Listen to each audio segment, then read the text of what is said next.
Oh, hi you guys, and welcome to today's very chill, very cool stream. Today Katie is away, so we are gonna chill, talk about some Monster Hearts, maybe play a game, see what happens. It's gonna be great. So I guess before we get into things, I should talk about the Academy. Here are our social links. If you enjoyed today's conversations, you might enjoy the conversations over in the Discord. It's inclusive, safe, fun. Come and talk about D&D. It'd be great. If you want to get into a game, send me a DM on Twitter and we'll get you a game. If you want to catch up on the rest of the season, go and check out the YouTube there. We also have a Patreon. We've set a new goal on our Patreon of £500 a month. That is reflecting the increase in production value that we're going to try and put on for the next season in season 2. I sound quiet. Thank you, Katie. There we go. Yeah, it reflects the production value increase that we're going to try and do for season 2. We're going to try and get videos and character arts and all sorts of things. So that's where the Patreon goal is set. And we've got audio files and stuff in there that you get as rewards as well. You sound so tired and chilled. I just got out of the shower, so I'm pretty chilled. I'm a Zen master right now. I'm yo, we've got merch. You can put it on your scented candles. You can get the logo and your incense, and your backdrops and everything. If you've got any throws, you can get a logo on your throw. You can genuinely get logos on throws. I know there's logos on throws on there. Yeah, it's cool. Go and get the logo. It's great. Punch the mic. Whoops, sorry. What else we got? We've got sponsors. Bird and the Storm Publishing. They do all their t-shirts and mugs. The proceeds go to charity, so check them out. Very cool. Mage Hand Press as well. They just released today with the Argo show their alpha book for the 5e Space Dark Matter expansion. Go and check it out. If you head over onto their store, you can buy the alpha for $30. If you are a donator, if you were a backer, sorry, if you were a $25 donator backer, then you can go and buy the book straight away. If you were a $20 backer, then you should receive an email with a $5 coupon, and you can get it. It's dead easy. It'll be fine. We also have a tweet. Every 10 retweets, we will make heart shapes at you. Today. Because Wild Magic Surges and all of that ting, they don't really do very much in our current format, I don't think. Let's go around. Let's say hello to everyone. Introduce ourselves. I am Scraticus, by the way. You can use any pronouns you like for me, and I play Elvis, the pupper, the comfy pupper sleeping under a trailer. Yeah, let's go around. Let's go anti-clockwise. We start with me. Let's start with Meg. Oh, hi, Meg.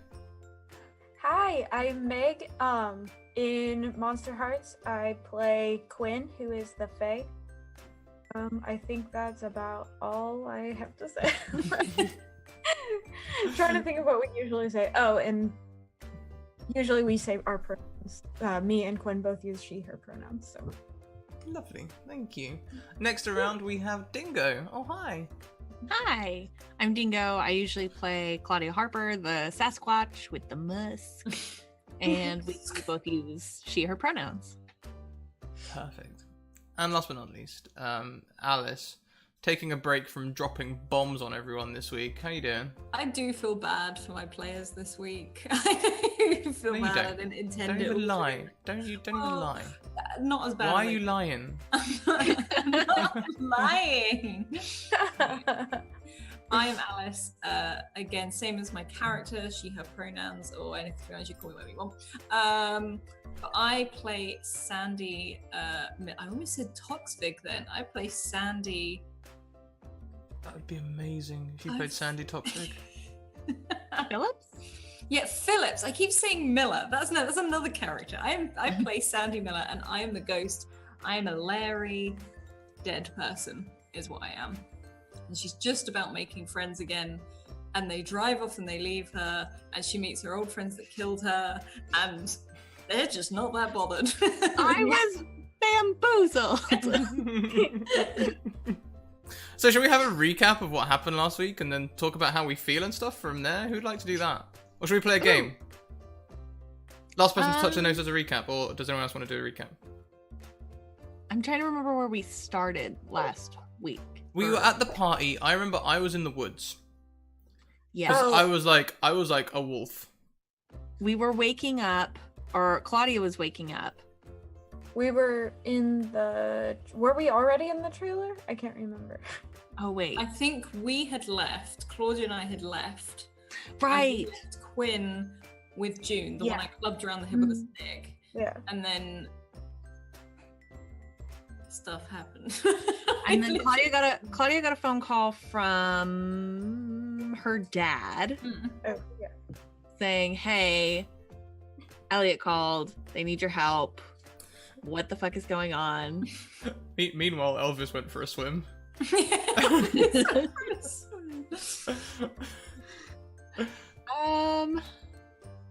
And then was it last time where no, the forest with the little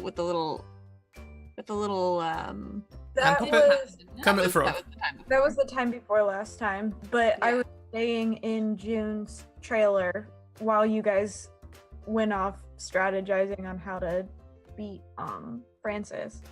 And while you guys were gone, Francis broke into the trailer and attacked June. And Oh, you ran, didn't you? You just ran. yeah, I did run, but that was after Elvis. I forget. Fucked him up. Yeah, that's the second time I've killed Francis now. I found the door to be locked, so I decided to try and go through the wall. Oh yeah, style. And it didn't go so well. I ended up becoming my darkest self. And we went to find Elliot, and then Elliot was a changeling, because it turns out I've been talking to Elliot for a long time, thinking I keep saying Heather. It's not Heather. Who is it? What's It's the old lady's name? Lady Harriet's. Lady Harriet. I don't even know anyone called Heather. Like, this is the thing that's throwing me. But Anne had sort of a face-off with Chloe. Not like an angry face-off, but disappointed. Do you know what's friend. just occurred to me? I keep on like biting and killing Francis. Aren't like werewolf bites? Didn't I become a werewolf because I got bit? Am I powering him up? You're turning Francis into Into like demon werewolf. yeah, He's a demon and a werewolf. and possibly also a That's actually vampire. what we Like need, of course. I don't think he's a vampire. I think that's just something we're convinced of. I think Okay. that's just what we're hoping. We want to see a vampire. oh yeah, no, because I asked last week, didn't I? I had like an opportunity to ask one question. I was like, what is he? And it was the response was as close to a demon as you can get without actually being a demon. Yeah. Yeah. Yeah. So a But demo almost. were-vampire. Demon were-vampire. So that's fun. Yeah, we've just powered up the bad guy. Yeah. Twice. It's just occurred to me. Well, no, actually, I don't think I bit him the first time. I just like, Oh, you broke his neck first. yeah, Yeah. like a chicken. No. Oh. Not a chicken. Alice, the thing is, I know you used to like tell jokes so that you could have like get the chicken ready for Tell Christmas jokes. dinner. I said my nan owned a farm, and they used to calm us down by saying, "You tell the chicken a joke whilst he sneaks up on it and breaks its neck, so we can have it for dinner." That was how it was. It doesn't mean I'm not sad for the chicken. This is what I deal with people. Everyone wonders why Alice seems so happy, clappy, but dark. This is why.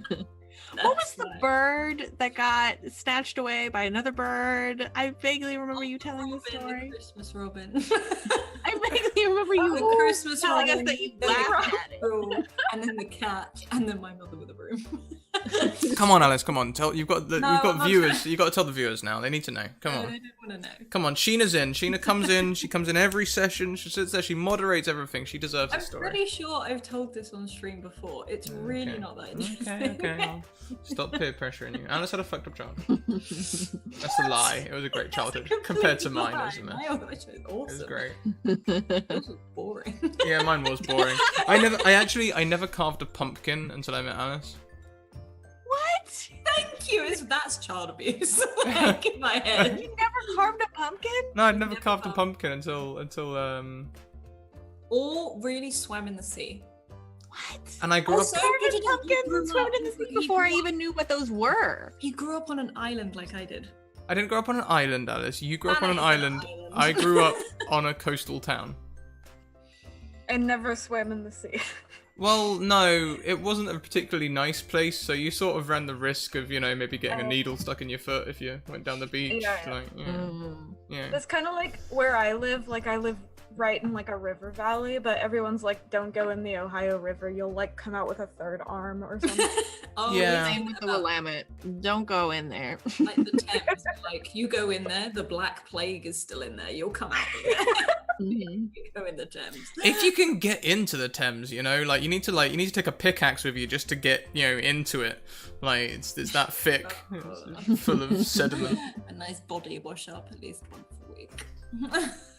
Just finished my episode of Monster Hunter and my ghost got a kiss on the first episode. Yes! Be proud, Alice. I am proud. I've done nothing. No, I'm proud. I clubbed the alpha werewolf around the head with a stick.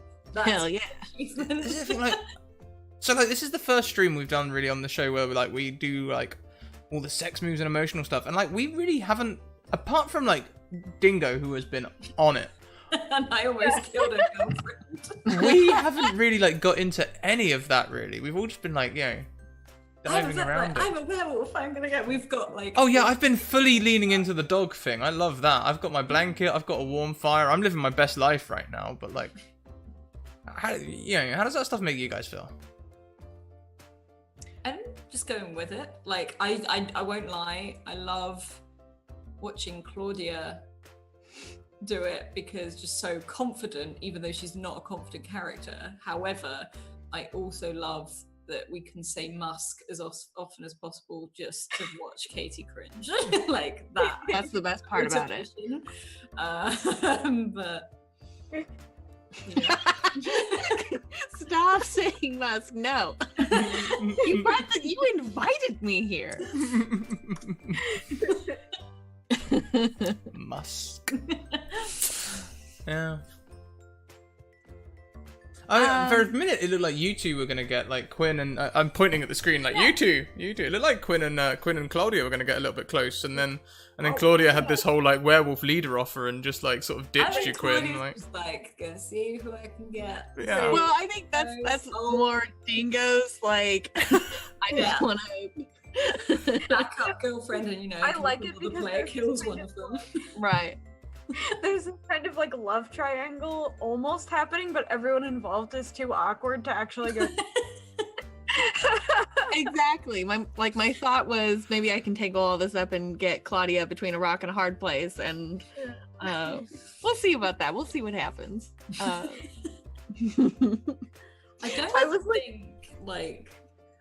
was laughing so hard that time that a couple sessions ago when June was in werewolf form and she tackled you and was sniffing at you, and I can't remember if you said it out loud or if you typed it in the chat, but you said something about bisexual panic, and I was just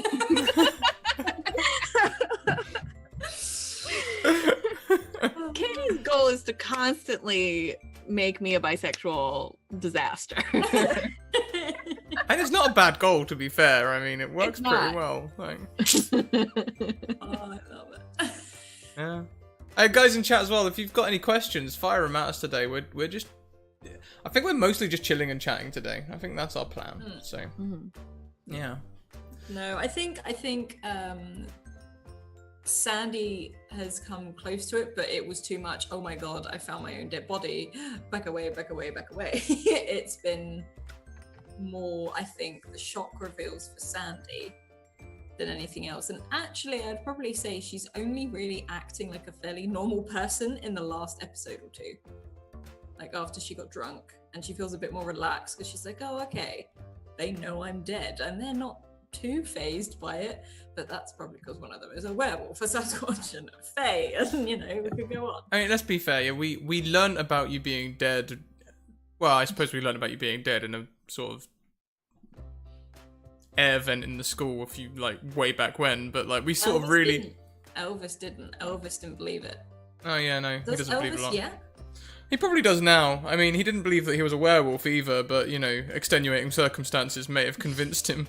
Right. As he sleeps curled up next to a fire in doggy form. Oh yeah, you fell asleep by a bonfire is the last thing you did. No, it was raining, so I dragged my blanket under a tarpaulin somewhere. That's so adorable.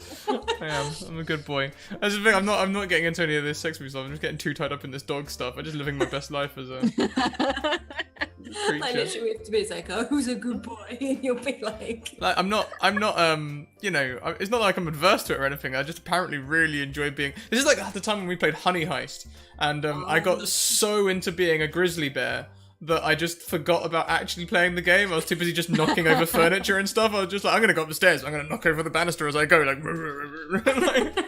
Was that the one I was in when I was Mary Berry? oh no, that was the one where I ate the bomb. It exploded. Oh yeah, you ate the bomb. Yeah. That was me and Opera Geek. We were the only ones who survived. And I only survived because she spilled honey over her and I got stuck to her back. So she had no case, but she had to run with me attached to her. But yeah. Love Honey Heist. Where does Scrat's feral side always come out with me?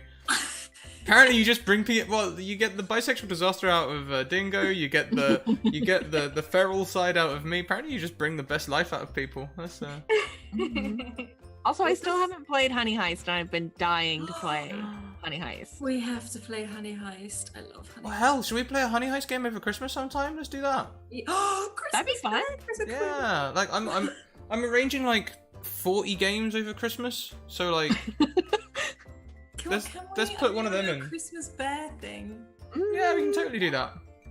I'd love to do that. Yeah. Oh, we should definitely do that. That'd be great. Yeah. Yeah, we can definitely do that. We'll talk about it off the stream or in the break or something, and yeah, we'll get some dates down. That'd be cool. Yeah, Yes. I'm down for it. I mean, it's hard not to be. The two times I've played Honey Heist so far, one time I ate a bomb and exploded after sneaking around a party dressed as a tree, which no one questioned. I drove a double-decker bus as Mary Berry very well, by the way. And the first time I played it, we were playing. There were two grizzly bears. I was just a bear. You know, there wasn't really much character to me. I was literally just being a bear, just growling at everyone and living my best bear life. And the other grizzly bear was a Russian spy who was turning on us all. Yeah. I felt so betrayed. It surprised me. Yeah. That's the one Katie ran, and she was so done by the end. Oh my god, I am loving that. Honey Heist is coming. Honey Heist is coming. Yeah. Coca-Cola lorry. That's what we need to do. Still the Coca-Cola lorry. Oh, no, I'm looking forward to seeing where this Monster Hearts goes, I think. I mean, we've only got, like, I know next week we're not playing. So we've got Because 2 episodes left. Who's missing next week? Yeah. 'cause it's And the Thanksgiving. Killjoy. Yeah, no, not the Killjoy. But Katie doesn't want to play while we're not all together because it's getting too critical. We're getting too close to the end. However, she's happy that she can wrap it up in 2 episodes. So we're gonna have 2 more episodes, and I mean, I've got a feeling that Elvis isn't gonna get away with not having any sex moves for too long. None of us are, I don't think. And not only that, like, there's a lot of demon bombs to be dropped on us, I feel. I have a feeling that the last 2 episodes are going to be bonkers, because that's kind of how Monster Hearts goes. When it gets to the very end, you're like, oh shit, I have so much I want to do. I have to do it now. And so you just go. Yeah. You were inspiring for that as well, by the way, Dingo. Like, we were all playing quite timidly, and then like I can't remember which episode you joined. Was it like 2 or 3? But like literally the first episode you're in, like within like 5 minutes, you're like, I want to be outside the window. And I was just like, that was like a moment for me of being like, oh, we can do stuff in other people's scenes. And like, yeah. I think with Monster Hearts you kind of have to be crafty and push really hard and kind of know, be willing to push, I guess. Right. No, it is true, and I'm glad that we had, like, because we've all been kind of new except like you, so the fact that we had a more experienced player, I think, kind of took away a little bit of that trepidation. Fear. Yeah. I'm glad. You know, it was good. It made us sort of realize the things that we could do. I think because Yeah. Dingo is a Monster Hearts DM over and off the table, right? Monster Hearts veteran. Say when is ran, that, Dingo? When is what? Our podcast? Oh, is it a podcast? I thought it was a stream. Well, we used to do Monster Hearts The Open Door last season. We did 2 seasons of Monster Hearts where I was DMing. Now we're doing Tabled Hearts as a podcast, kind of a new thing with the whole Burning Wheel crew. And those come out on Saturdays. Usually we've missed a couple weeks, but they usually come out on Saturdays. I think we have 6 episodes up right now. Cool. Yeah, I have to check it out. How, what, are they like an hour? Yeah, they're about an hour. Yeah, spot on. That's easy to catch up for. Like when you look at all these other things, like at the moment, like we were working out yesterday. If you want to catch up on any of these seasons, any of the ones that have done the full 8 episodes, it's a 24-hour commitment, like straight up. You know, Yeah. like 5 episodes. Katie says five episodes. 5 That's not difficult at all. Yeah. No, that's easy peasy. Yeah. Yeah. But yeah, I think it does help oftentimes to have someone who kind of knows the system, especially because with Monster Hearts, it's such a heavy, it can be such heavy content that I think sometimes there's almost a little bit of hesitation to go those places. I do like that. I'm someone who's far more into heavy roleplay and probably some, as my players will know this week, twists, turns, and slightly darker sort of things. So, and I think this system does allow for that as well, which is something that's really nice. It doesn't feel restricted like in any way at all. Yeah. Which I really, really like. So I've got a question for us all. I think I already know Dingo's answer, but my question is, do we feel comfortable in our skins, and would we have changed them at all? Alice, go. That's a good question. I you think happy I feel in the ghost? pretty comfortable in the ghost skin actually. Yeah. It's not that I would change it, it's more I just want to try others. It's not that, oh no, I don't like this, I've picked the wrong one, because I genuinely really like the ghost skin. But now I want to see what it's like to play the other ones as well, because there's so many. Like there's like vampire and everything as well, like if I remember correctly. But there's so much, and like witch, and I think the witch one interests me quite a bit as well. So I kind of want to try that one at some point. Okay, so that answers who was it? CC Dash. Answers his question as well. If you had to pick another one, what would it be? So the witch, I guess, for you. I think I'd try it, or vampire, because I think I want to do a vampire that's actually dark, like a scary vampire. There's nothing wrong with happy clappy vampires or anything like that, or sparkly vampires, but I feel it's so often now Twilight vampires, and in my head I'm like, I want to try classic vampire. I think I'd do that rather than ugly. How about Dingo and Meg? You comfy? Yeah, I mean, I like Fae. I think another thing about the skins is that they're, even within just like the skin itself, they're pretty versatile despite being so simple. Like, I think there were 2 different stat options for the Fae, and I went with one of them for Quinn, and the other one was supposed to be a little more like calm and mysterious, whereas Quinn is kind of like more high energy. But there were also like a lot of other moves that were available for Fae that Quinn as a character wouldn't have picked, but maybe a different Fae with a different kind of personality would have. So there's like that versatility within the skin, and also like, you know, that interest in trying the other skins as well. I think for me, I'm pretty comfortable in the Sasquatch, and I've actually, which is like a extended skin, and I've actually never played Monster Hearts before. I've only run Monster Hearts, so it was pretty exciting to get to experience being a player. But I think I think I'm very comfortable being awkward and just showing up places. Yeah. And, I think if I had to try another one though, which I do, I want to try them all. Mhm. I would want to try the ghoul, because the ghoul is such a force for chaos, because you have this hunger, right, that you have to feed, and it could literally be eating people, and that seems just like. But you That seemed just so seems like against us awesome. eating people last week. Well, okay, my wife. I can't eat my werewolf wife. I love her, and I will cry.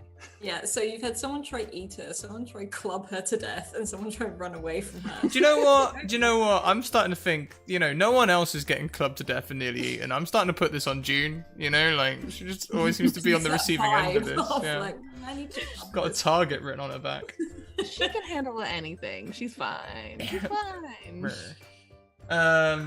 As for me, werewolf, I'm very happy in. Mainly because I'm literally living my best doggy life, as we've mentioned before. I have a feeling I might like to try a different one though, possibly to get more into the sort of like emotional side of Monster Hearts. And I'm actually, Katie's running a Monster Hearts game for us on the 17th, which is this weekend. It's in 2 days. Oh god. I'll be I'm going to be trying a werewolf in that one. They're going to be a Transylvanian exchange student. It's going to be great. I'm going to have to practice my Transylvanian accent. Katie's going to Just love think it. of Bob. Oh, I know. I'm thinking I might have to get the old throat gurgle going in there as well. Oh, yeah. He wants to suck your blood. Yeah, I was gonna say, like Leslie Knope. It's gonna be great. I saw another question as well. Where was it? Chat, you guys are popping. Thank you. What has been your favorite part of playing your character, and what has been your favorite scene? Oh boy, we'll go the other way around. My answer to this is terrible. My favorite scene is while everyone else is doing serious shit, I'm running off and jumping in the creek. That's my favorite scene. Like, literally, Katie told me that I felt like my body was on fire, so I was like, well, I'm going for a swim then, and she's like, there's ghosts, and I'm like, well, nope. Creek's important. I loved that. It was great. Same question around the table.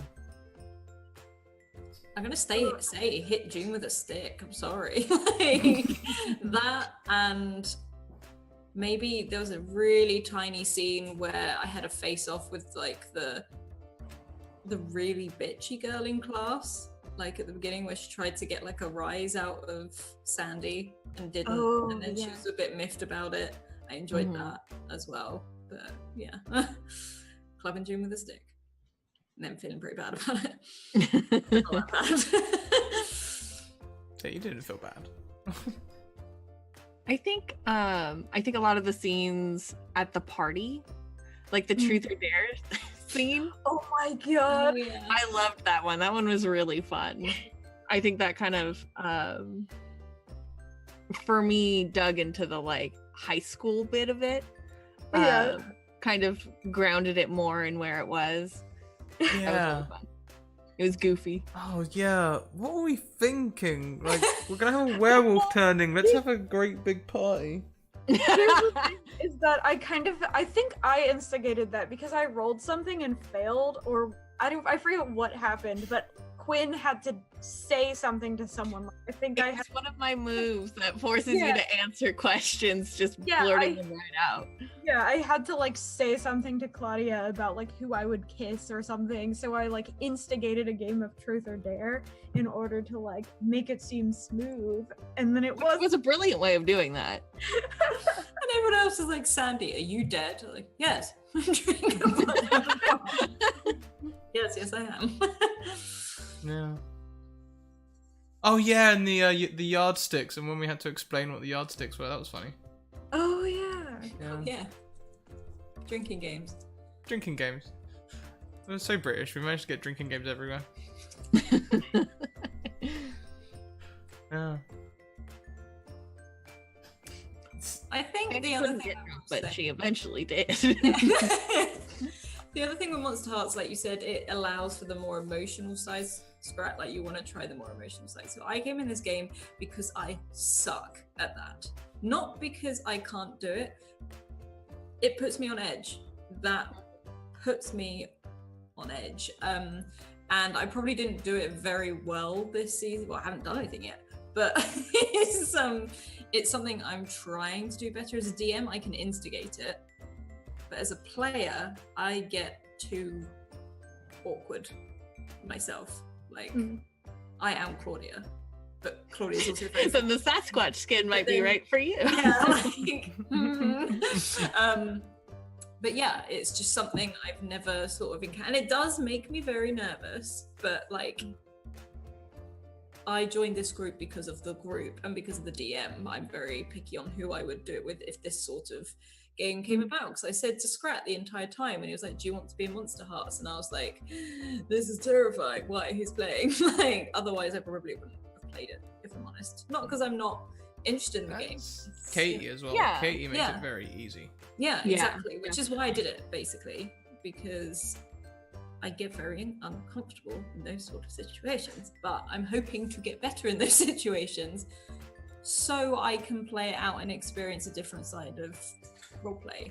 But I mean, I'm awkward in real life with it. You ask Scrat. Scrat's been my only other boyfriend, and he asked me out 5 times before I noticed. So, I'm really sorry, but that I'm literally the awkward one here. So yeah, I don't think it was like noticed. I think it was believed, or something along that sort of line. Because like you literally, oh boy, that was work. But you were determined, so it's all good. Yeah, it was. But yeah, I do like this system, and I think it works in the surroundings of basically a school.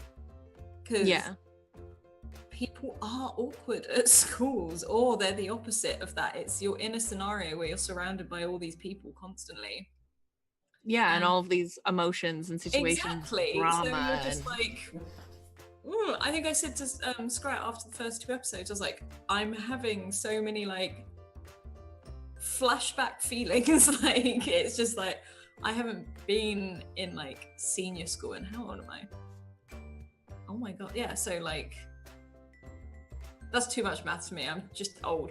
But we had, but for me, I had that real sort of feeling of when I was in senior school, and I was just like, oh wow, I didn't expect to feel that kind of nostalgia in a good way. Like, I'm not like, oh my god, I'm back in school. Like, it was right. It's fun, like it's a safe, fun way to be able to get nostalgic about that kind of stuff without it having any kind of like.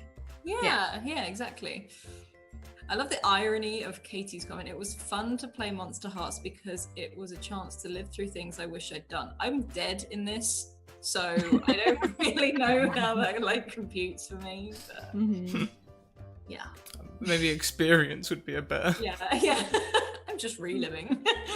Experiencing, living vicariously, maybe. And it's a good point though. It does help to bring you out your shell, especially the way. At first, I was like, so here's me sitting there as a streamer with like, you know, mostly D&D and a few other streams, and Katie's like, hey, I'd like to run Monster Hearts, and I'm like, well, okay, give me a lowdown. And like one of the first things she said is, well, it has structure for sex moves, and I was thinking, oh, what are you bringing? Oh god.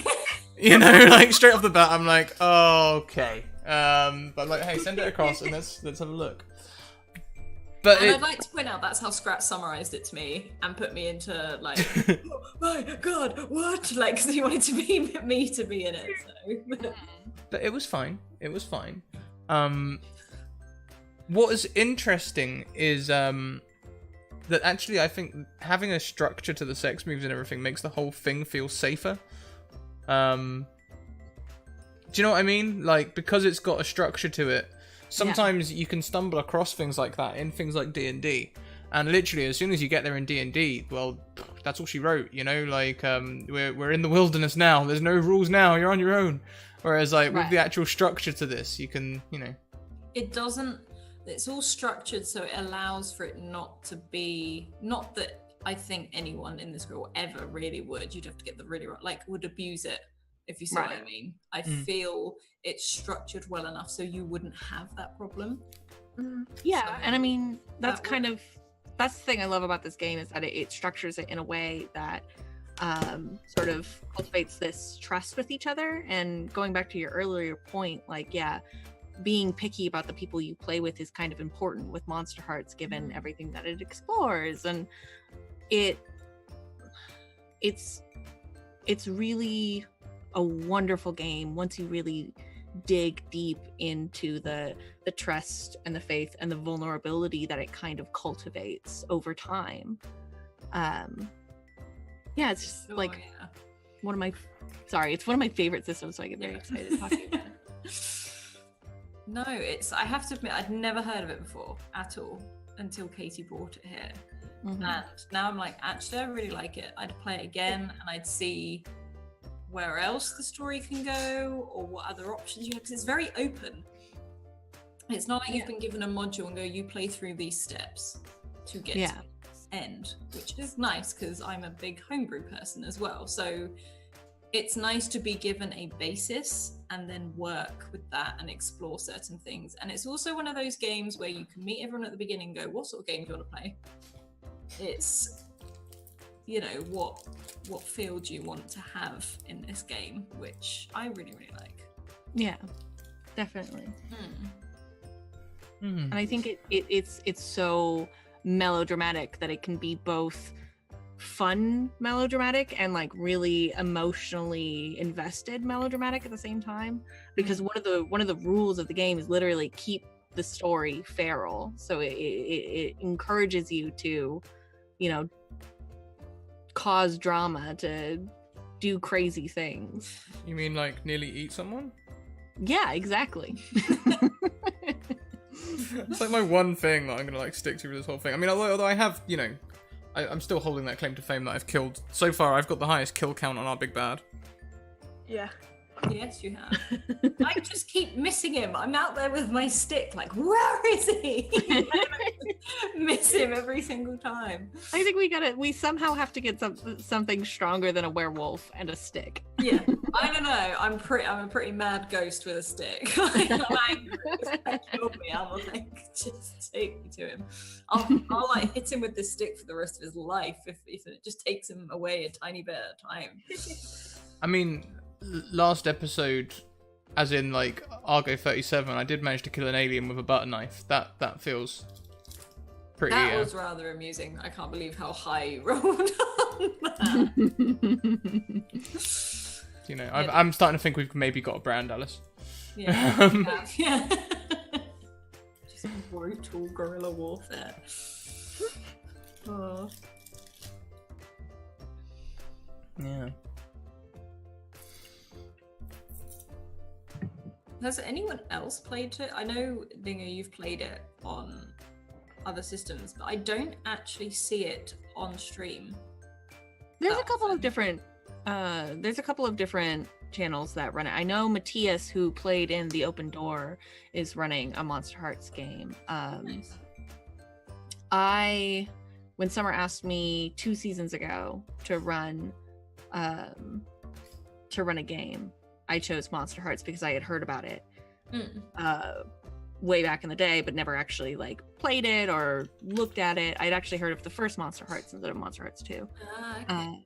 And then I started running it with my home group, which the whole reason I started that home group was to prepare me for running a game on stream for the first time. Yeah. And it turned into a regular thing. But yeah, I think it's getting around a lot, and I'm very excited about it because everyone should play it. I think it's popping up more. The other time I saw reference to it is, I think someone else must be doing a stream, so I haven't found the stream because they didn't link the stream, but someone had done artwork for it and it looked really, really good, but I was like, where is this stream? I need to go and find it, and I can't find it, but I somehow need to find them so that I can just see more examples of it, because I also, at some point, I want to play a guy in this. I just want to see the difference with it, and whether it's human, whatever he's going to be. I think I want to try play a guy in it. It'll probably be even more awkward, but that's just, I think, my thing in this. Well, and the mortal is really interesting too because A, you have the true love, Yeah. and B, your sex move pretty much almost immediately turns you into your darkest self, which is wild. I think it happened, Katie, you can correct me if I'm wrong, but I think it happened twice in our... What is the darkest self for a mortal? Oh, I don't have it up with me right now, but it's... I think you have to either show someone how they hurt you by hurting them. Oh god. Because the mortal is like, you know, they've kind of... It's that basis for people who feel like kind of walked on, or like I would do anything for this person, you know, when you're really infatuated in high school with someone else. Oh, okay. That's quite interesting. Let me look. I have the PDF in here somewhere. I'm actually looking at it right now because I have the PDF up earlier. Yeah. Yeah, that's basically what it is it says enough is enough, betray them, show them what it's like to be uncared for, reveal their monstrosity and yours. And the only way to get out of it is when you realize like how much pain you're causing your lover. So. Oh wow, so that could go really so if you went really okay, insidious so as well. in the open door, Summer was the mortal, and Katie was her true love, obviously. So it spiraled real fast. It was really good. That sounds like that could go seriously dark very quickly. Yeah. Right, I will be right back. I don't Yeah, know I'm why I'm just- typing it, but Sheena's just typed it out, like, yeah, damn. Betray them. The fact that it commands you to betray them. Katie, is it too late to change my skin for, Katie goes, don't sleep with the mortal. Katie, do you perhaps have some regrets?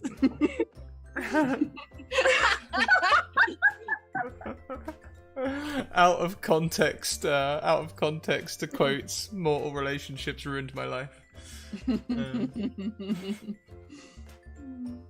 I want to try it now. I want to try that on Saturday. That sounds awesome. I don't know if I have enough time to build a true love though in like a 3-hour session.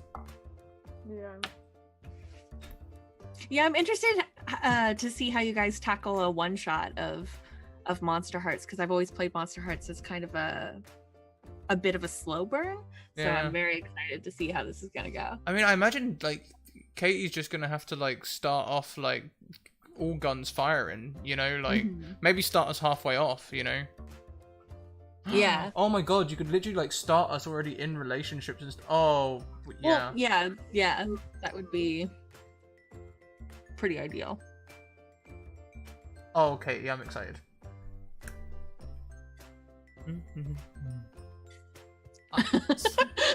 That's more than enough time for Summer. 3 hours.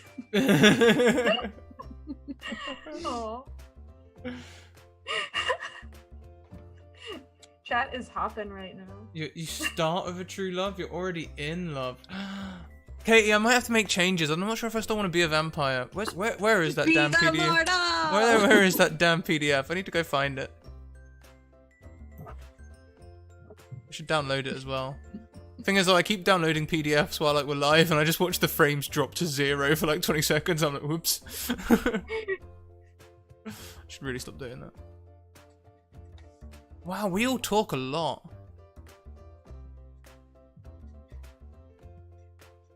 Like scrolling back up through the group chat. Yeah. Yeah, we do. That's what I like kept scrolling and scrolling and went, wow, we've been talking a lot about this. Well, there's a roll 20. It's got to be close. Wait, are you looking for the PDF? Because Katie just put it in chat. Oh, what? Oh, brilliant. Thank you, Katie. Oh yeah, and then also tagged me as well. Thanks. Another reason why I wanted to scroll back through the group chat on Twitter though is there was that other skin that wasn't in the original PDF that was like the lizard people one, but that one looked really good. The serpentine or however you pronounce it. I don't know. I haven't looked at much of the like extra skins. Yeah, that one. I think Katie linked it separate just because it was like such a complicated thing. Like it's almost like you're the Illuminati or the mafia of the town or something. Like you belong to a really powerful family or something. So you have to be like really deeply entrenched in the story. Yeah. I'm loving the how do I bone every session from here until the end of time? She literally asked me that. And I was like, you gotta start rolling for hot. Go. Pick. Just point at someone. I love the tweet. Was it like I can't remember how long ago it was, a few weeks ago, when someone was like, everyone's worked up my brand and now they're making me work for smooches. Like beautiful. She can have smooches. Katie just won't give her. Katie just won't give them to her in Table Tarts. And Summer's mad about it.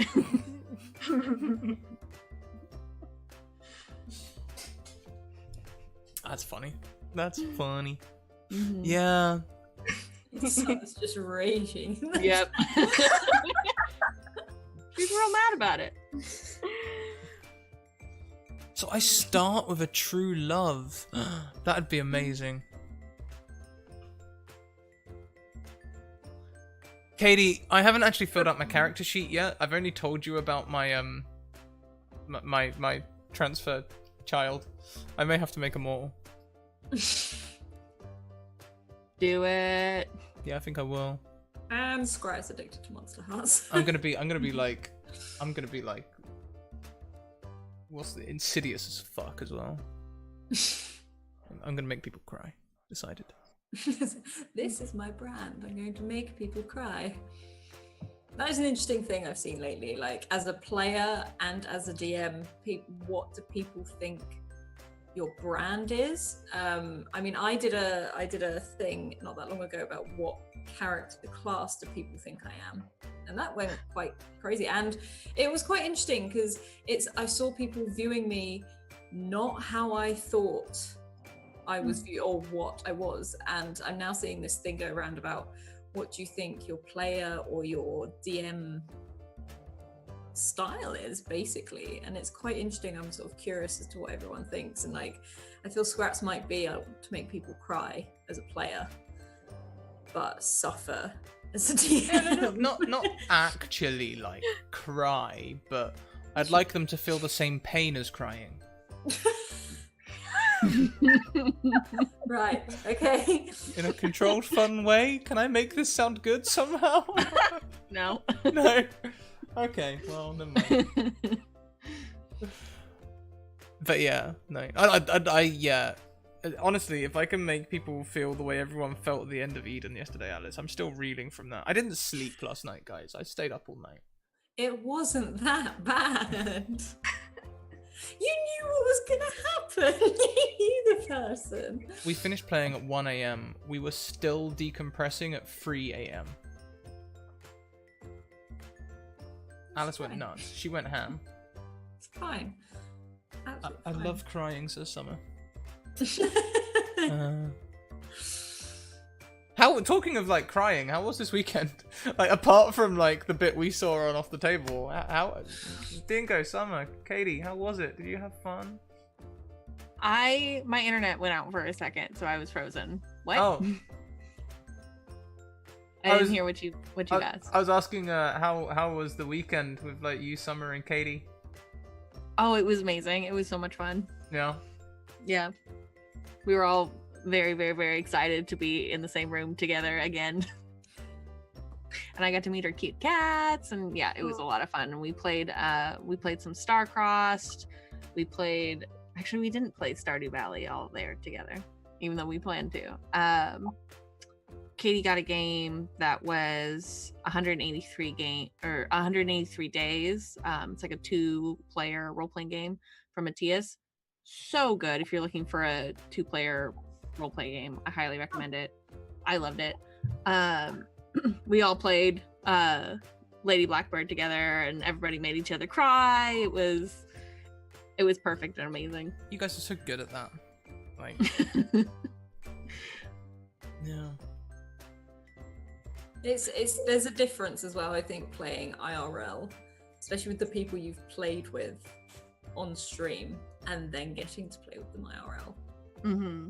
It feels very strange, but it's really awesome. We did the same with Bird versus Plane and Tool School, and it's weird actually sitting across from the people you play with so regularly. And I mean, it was awesome. It was absolutely awesome. And now I'm like, let's do it again, but you live across the ocean.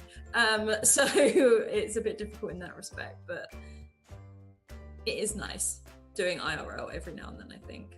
Yeah. But everyone lives so far apart, so at the same time, it's like, Yeah, Katie lives all the way away from us here on the West Coast.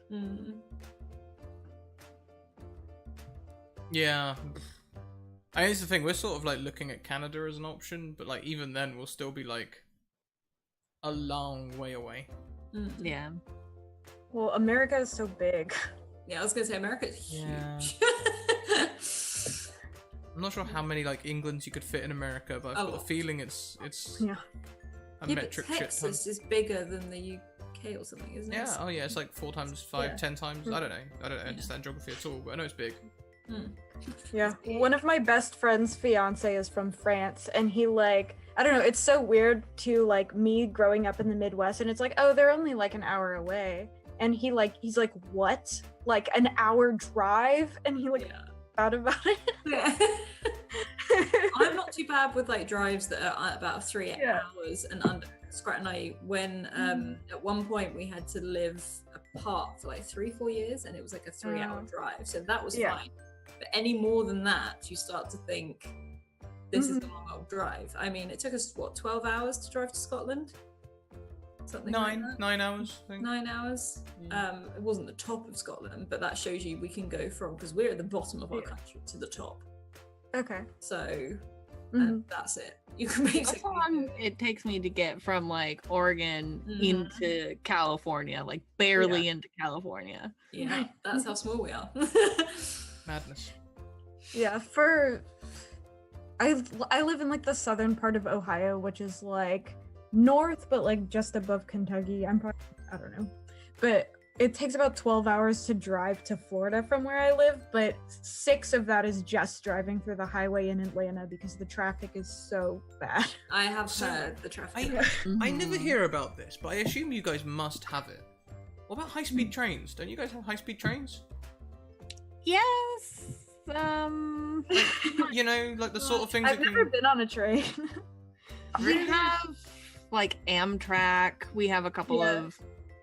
So do you not trains have that. like every place as a train station? No.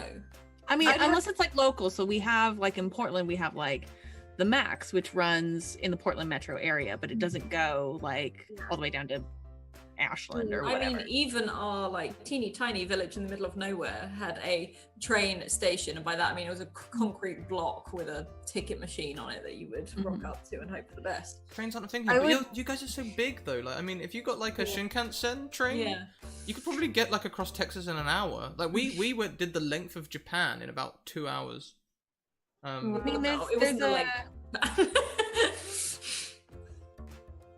there's a train that goes from like Portland to Seattle, and I think there's one that goes down into California, but it's not like where you can jump on a train and it goes from like London to Birmingham, you know?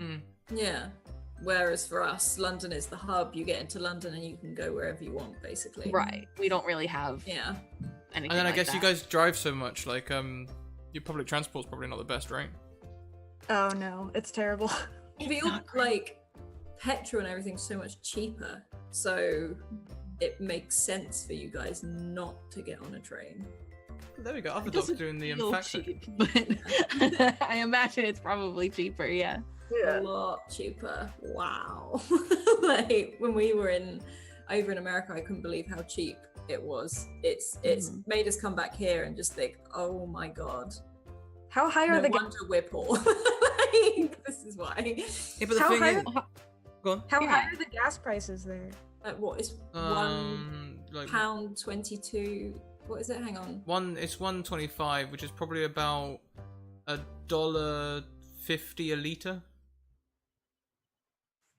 That would be so nice, actually. Where I live right now, it's like $2.50 or something. Are you sure that's not a gallon instead of a liter? Yeah. Because when we were there, it was Oh, like $1 a Got gallon, it. Got it. Yeah. like $2 a gallon, which is Yeah. so cheap. So how many liters are there in a gallon? Here we go. This is maths lesson now, 3 guys. point Ah. something or other. Yeah. But here's the thing as well. Remember the Apollo 13 problem. American liters are different to Yeah. UK liters, Oh. Oh my god. Yeah. which is why Like, Apollo I'm going 13 to ran the out of milk fuel. carton right now because that's 2 liters, so that's about that much. So we pay a couple of quid Yeah. one of those to fill up a car. Great. So I'll put it this way: it cost me maybe like $25 to $30. It cost me like 45. I love how fill angry up my this car. your prices. What size petrol tanks do your cars have? Just out of interest, roughly. Oh god. I'll have to look it up. Fuck if I know. Are they big cars? Are they compacts? What we? No, I have a tiny car. I have a Okay. teeny tiny truck. Yeah. Yeah, but a teeny tiny truck in America compared to the No. It's actually teeny tiny. It It's is not actually like teeny the tiny. fucking Ford Tundra. Oh or- no, I'm not thinking of one of those. I mean, well, we probably would fit it on our roads. That's Yeah, mine's a little less than 13 gallons is how big the fuel tank in my car is. I'm gonna look up mine now. Fuel fuel tank Oh. 95 Nissan.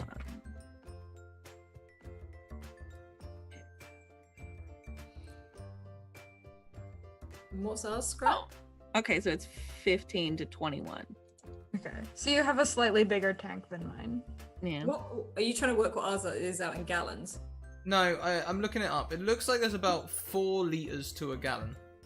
So our petrol prices are about £5 a gallon, which would be about $6 Yeah. ish. Really rough, quick maths, but What engine size is ours? 1 liter. Yeah.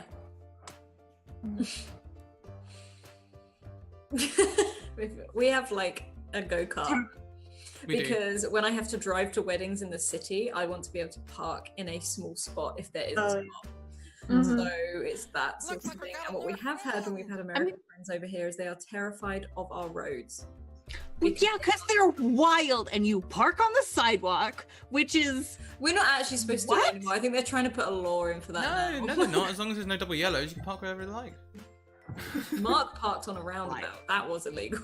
That doesn't matter. It wasn't. Yeah, but it was snowing. Yeah, okay. Okay, here's the thing. They're just starting to put in a bunch of roundabouts in my area. Like, no one in our town has, like, ever seen a roundabout. Oh, they're so much better though. It's so Flow much of easier than traffic. your terrifying, massive. Although at first it's going to be terrible because when people don't know how to use roundabouts, everyone just stops. Bad. It's bad, and not only that, but whoever designed them is an idiot because they put these hills in the median in the middle of it, so you can't see, like, if someone is coming from the other side. Yeah, we've got some like that, and they're giant, and they grow trees on them. So it's literally can't. We just sort of go, oh well, and close our eyes and go. what's Statistic. wild to me is the bridges you guys have where it's a 1-lane bridge. It's so high up that you can't see anybody on the other side. So it's just like, well, I will blare on my horn and hope that the other person hears me. Oh, That's funny, what you're but supposed to do. Yeah, that's exactly right. Honk your mean, horn, like- go across. I was on the way back from a wedding a couple of weeks ago, and I was going through a teeny tiny little village, and this bridge, it said uneven bridge anyway, it's an old school bridge, it's brick and whatever, really small, and it's whoever's right of way, you've got it, and I had this much space either side of my car to get over, but it's a two-way, so That's you why I love our witty car. I love doing it at night because you can see people's lights Yeah. coming down, but in the day I'm just like, oh god. Our car's so small. I've not found a gap it can't fit through yet. and I've gone through some pretty tight gaps. Terrify a lot of people. But apparently English roads are a lot scarier to Americans because they're just that much thinner. Because we don't have They're as too small. They're Yeah. this big itty bitty. Well, yeah, like We our find we fastest lived in a roads. country road place. Yeah, the fastest roads in England are the thin, single-lane, windy country roads. Like, Yeah. Like the one, like the Cornwall roads. Yeah, 70 yeah, miles yeah, an yeah. hour is the standard on those. yeah. Yeah. So that's You guys work in miles, you know. Yeah, I was trying to convert to kilometers then, but you guys know what miles are. That's fine. Yeah. Isn't like your highway limit like 50 miles an hour or something? Well, it depends on where you are. I was gonna In say Oregon, that's madness. Like, It's 55 miles an hour on the highway. Unless you're kind of in the middle of nowhere, then it's like 65. In Washington, you can go all the way up to 70. Yeah. everywhere here is 70. 70's like standards. yeah. Where I live, it's 70 because I live in the middle of cornfields. So Yeah. Germany. It's So 70 through the cornfields. I used to spend a lot of time traveling to Germany when I was an engineer. Germany's great. The autobahn, just do what you like. Yeah, they just go as fast as you want. Yeah. There's no speed limit. I'd scream. The entire way. Just be I don't think my car can get above 70. Yeah. Is it automatic though? No, it's manual. Oh, ooh! I'm really impressed. Not impressed. I'm really surprised. Like American cars are usually automatic, aren't they? Well, I mean, some of them. I have an older car. It's from like I said the 1995. older ones, then they'll be. Yeah, they have manual transmission So usually. normally normally like automatic transmissions, they really gear it low for like city traveling. So could change your gear ratio up a little bit, get you a bit of extra speed out of it. You should come over. We can work on it together. It'd be fun. Okay. He'll take you down some fun roads. I'll drive my car across the ocean. Yeah, no. It's, Oh yeah, Katie got to experience my driving for about 5 minutes. It was exciting.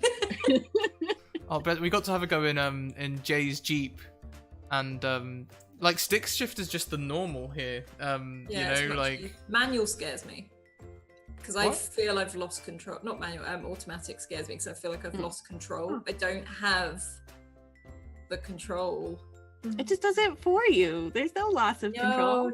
yeah, Sheena says that she gets. Your foot is still on the pedal. You just don't have to push in any clutch. You don't have to do any business. This is the Yeah, thing. no. I ride the clutch all the time.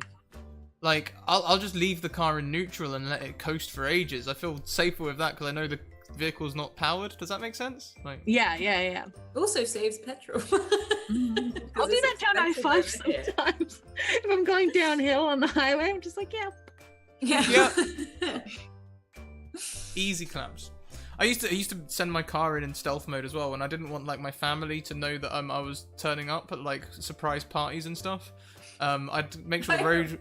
Maybe I shouldn't say this live, but like I'd make sure the road was clear on the way up to my house, and like just leave it in neutral, turn off the ignition, turn off the lights, just coast up to the sidewalk, stealth mode.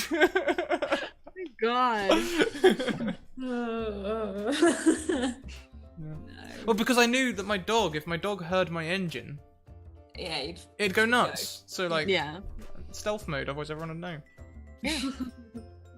Take surprising my family seriously. Did you ever roll a critical failure on that stealth mode? No. I did have some car crashes, but they weren't in stealth mode.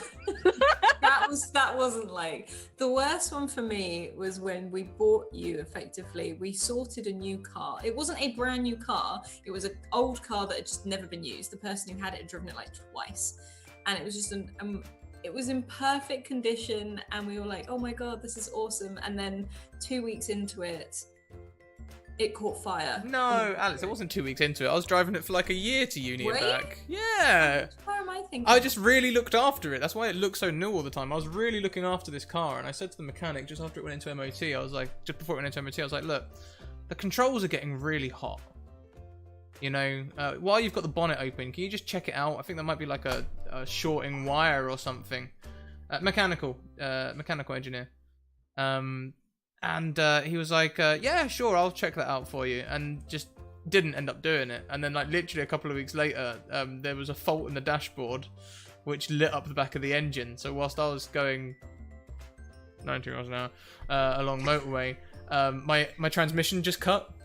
Like, I was just putting my foot down and nothing was happening anymore. And I was like, oh, Cool. well, just stick the hazards on, coast over to the side of the road.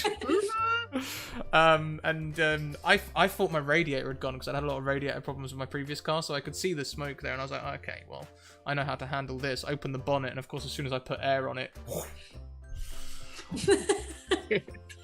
I can't believe they tank charge full of petrol, 6-foot flames coming off it. Like, yeah. I can't believe they charge you to chisel it off the motorway. That was the only thing that I got charged for. Yeah, was Yeah. peeling my car off the motorway. Yeah, it melted. But I did save my laptop God. with my dissertation on it and everything else. I've never seen a petrol tanker swerve so fast in my life. It was just Like, it was like on the inside lane, then it was like, I'm getting on the outside lane now, bah! And like everyone was just like brakes on, like, well, I guess we're doing this. Like, hazards, horn, off I go. Like, Yeah. that was funny. Yeah. We've completely sidetracked from the game. How can we work this into the Monster Hearts? That's what I want to know. Maybe That or Elvis just has a truck. talk about Ooh, teaching Katie us. set my car on fire.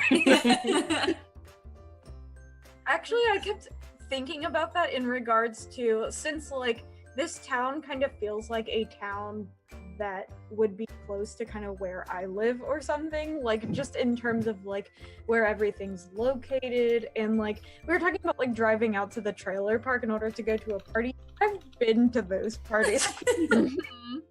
So I just kept thinking of like, oh my god, the drive there and the drive back and like all that crazy stuff. Yeah. See, it's kind of different for Scrat and I. We're basically experiencing American high school, not English. English high school, you get beers and you get whatever, and you go to the beach and you just drink, or you just go to someone else's house and play Ring of Fire. That's it. Funny. Yeah, I don't know. Here's the thing is that even though I kind of live in the middle of nowhere, there's like a lot of people that live out in the middle of nowhere. So my high school was like really big. Like my school district had not only 2 high schools, but we only had like the last 3 grades. So it was like sophomore, junior, senior, and then we also had 2 freshman buildings that fed into the 2 different high schools, and there were like thousands of kids per high school. So we were like, even though we're in the middle of a cornfield, there was a lot of us. Yeah. Like, I don't know, even though my friends were like the nerds, since there were so many of us, we were still like crazy. So we, all there is to do out here is drink. So we just like run out in the cornfields and like drink a lot and have a huge bonfire. So this felt like Yep. exactly what I had experienced before. That's See, for rural me- Oregon too. The other surreal thing for me, so I went to a school that had a particularly low count of students. So in my entire year, there were 17 of us. And that's it. Wow, yeah. Everyone, yeah. And we were the biggest class as well. So Yeah. like, I remember my religious studies class, there were 3 of us. Wow, So we that's- used to just mess about and run away and stuff. It was fine. Nearly just like personal tutorship. Mm. Like, so close. Yeah. My graduating class, there were 650 of us, and like my brother, he was 3 years below me, and by the time he graduated, there were over 800 of them in his class. So there were just so many of us. Yeah, my god. Yeah. No, I went to a small school, and then I live on an island, so our fun time was going to the beach, and we were either windsurfing, swimming, and then had a bonfire and Oh, beers yeah. afterwards. Alice is a fish. She's actually half fish. Like, you Don't put her tell in the people water, that. you put her in the water and just watch her go. She's free, be free, little one. like I'm not that much of a fish. Alice literally Alice's we went to the beach once when we visited Jay, and like we were all like mucking about on the waves, and Alice was like, oh, I'll just come in for a little bit. She only came in to see once, but she was just like, I'm gonna swim out a mile and come back. And I'm like, fucking hell, what are you doing? Like, You're the only one who calls me a fish. well, it's because you are. I like swimming. if you didn't swim and you lived on an island, you really didn't do much. Maybe that's what we need. Maybe we need a swimming episode. Maybe we need an episode where we all chill out by the lake. Okay, Katie, we've only got 2 episodes. Can we have a lake party, please? Can I have a party lake? Adam, I've always said how much I want a party lake. Alice was trying to convince me to rent a house purely because it had a lake next to it, which she was referring to it as the party lake. Like, I want a party lake. I mean, that's all we do in Oregon. Instead of going out to the cornfield, we go to the lake or we go to the river. Yeah. And we Nice. drink by the Nice to river. do. Yeah, I'm a beach person. It's gonna be weird when I'm taken away from the beach again. That's actually how I broke my finger once. Katie, that's not fair. You have to give us a beach episode. No beach episodes, Katie. What the hell? I'm a beach person. No beach episodes ever. no. Oh, but come on. Francis could be down there. He could be trying to catch a tan, but I not could because he's drown burning in the sun. Francis. Get that demon out of here. Just throw him in the lake. Just throw him in the lake. That's all we gotta do. Baptize him in the lake. Yeah, we just- the power of Christ compels you. If you want the true Midwest experience, one time I actually did go camping on the beach, like at a lake beach, and like woke up like that Sunday morning, and there were people like an actual church group like baptizing people. You're like, oh hi. Oh, hey, this is awkward. Yeah, you're there like cooking up your eggs and bacon, like, oh sorry, we interrupted. Oh no, I love the beach. I love the ocean. I actually want to play, whether it's D&D or whether it's some other thing where I just try and play myself I'm on an island. gradually learning from this that Meg and Katie are actually the same person. Yes. Like, I keep looking over in the chat like, oh. same. Oh, I love the beach. See, now- I love it all year round. Hmm. And What I else could we did do? love the beach in Florida that we went to. Oh my god. So the beach in Florida blew my mind because it's warm. Yeah, I know, right? Like, and Jane was like, "What? So how does this compare to yours?" I was like, "Oh, it's exactly like my surfing beach, but it's warm. Like normally you're going in for like 10 minutes, like, oh no, hang on, come on, you can do this. No, and you stand there for 10 minutes just in the water." Alice, you need to play/run Alas for the Awful Sea. What's that? I don't know. Can I play? Is there a link? I'm gonna go find this. She'll hit you up with that link, I'm sure. Oh yeah, I actually burned my feet on the sand. I'd never Yeah. experienced Yeah, but you were in sand burn. trainers. Well, that's the problem. I wasn't in trainers anymore. Everyone else had bought their flip-flops and they were all prepared, and there's me with my trainers. Once we got out of the water, I was like, well, I can't put my trainers on. And Trainers. sneakers. Sneakers. Okay. Tennis train shoes. in them. Eh. Trainers because you train it. Yeah. Gotcha. This is like the conversation we have with Jay about autumn and fall all over again, where we all have just such different words. In England, we call it autumn because of the Latin connotations, where autumnal means the orange of the sea and all that bollocks. And America, we call it fall because leaf fall down. But I know Jay was saying though, because of how different words are, like to the Eden group, I was like, oh, you need to bin this. And they all looked at me and went, what? I was like, you gotta bin it, otherwise they'll be able to trace you. They didn't know what the hell bin meant. They didn't know. I think from the blank expressions over here. And I can't remember who else it was we were talking about, like, you have the trunk of a car, we have a boot. Yeah, I know the boot. Oh, You also say garage funny. what, garage? Garage. Yeah. What? A garage.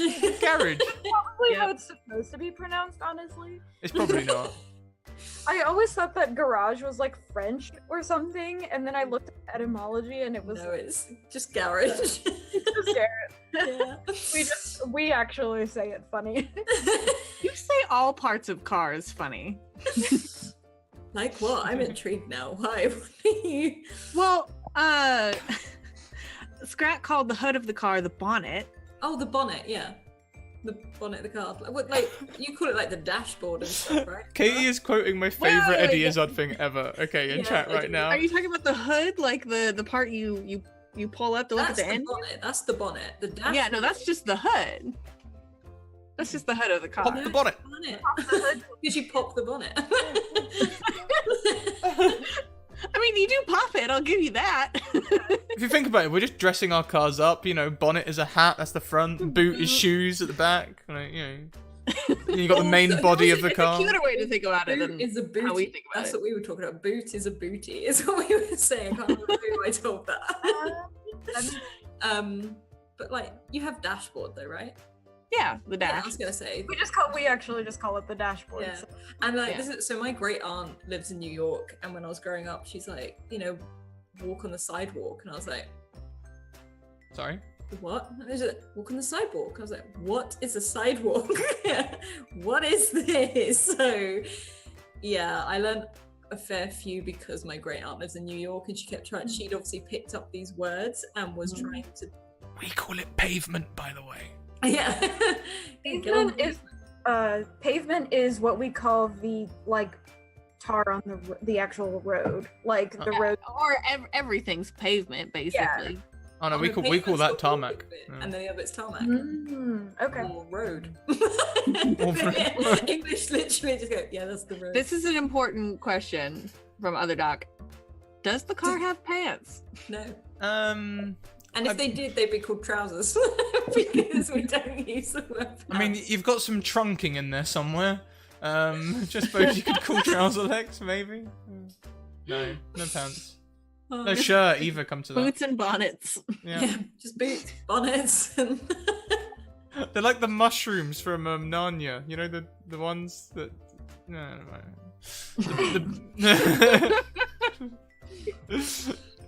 I do have a question. Yes. Are all trucks lorries or just like big like semis? no trucks are like my nan's truck she uses at the farm, like pickup trucks and Right. Yeah, okay. Alice, when you say your nan's truck, everyone needs to know what that looks like. that's why I said pickup truck. Like Yeah, a pickup trucks. Or Pickup I trucks are feel truck. A lorry is big. Trucks are just the slightly. I'd say if it's articulated, it's almost certainly a lorry. If it's a single joint or a single wheelbase, then it's a truck. Yeah. See, everyone, welcome to the Scrat Academy where we learn things. Yeah. It does make me laugh. Like I said with the Eden crew, and I was like, "You got to bin it," and they stared at me blankly for like 2 minutes, and they're like, "We don't know what that means," and I was like, "Oh, you trash it," because they just threw me. But yeah, pants are underwear for in the British. Yeah. Yeah. Pants. So like Oh, growing up, it was so weird hearing Americans say he came in with no pants on. You're like, We were sorry, like, what? the? He went commando. What? Yeah, literally, that just means stalkers. I lost my pants. Oh, that poor man. Going commando over that. What else are you gonna do?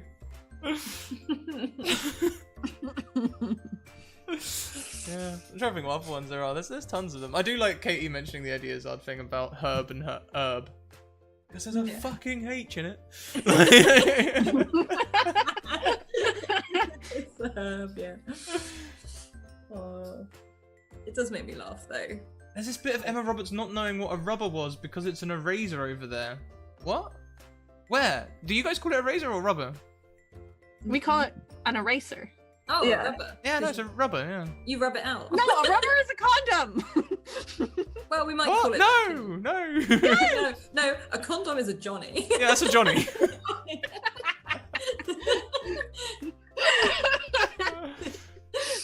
Oh, in fact, you've probably got rubber from that actually, because rubber Yeah. Johnny is the Rubber rhyming Johnny slang is- for a condom. Yeah. Oh, yeah, In the UK, okay. it's rubber Yeah. Johnny.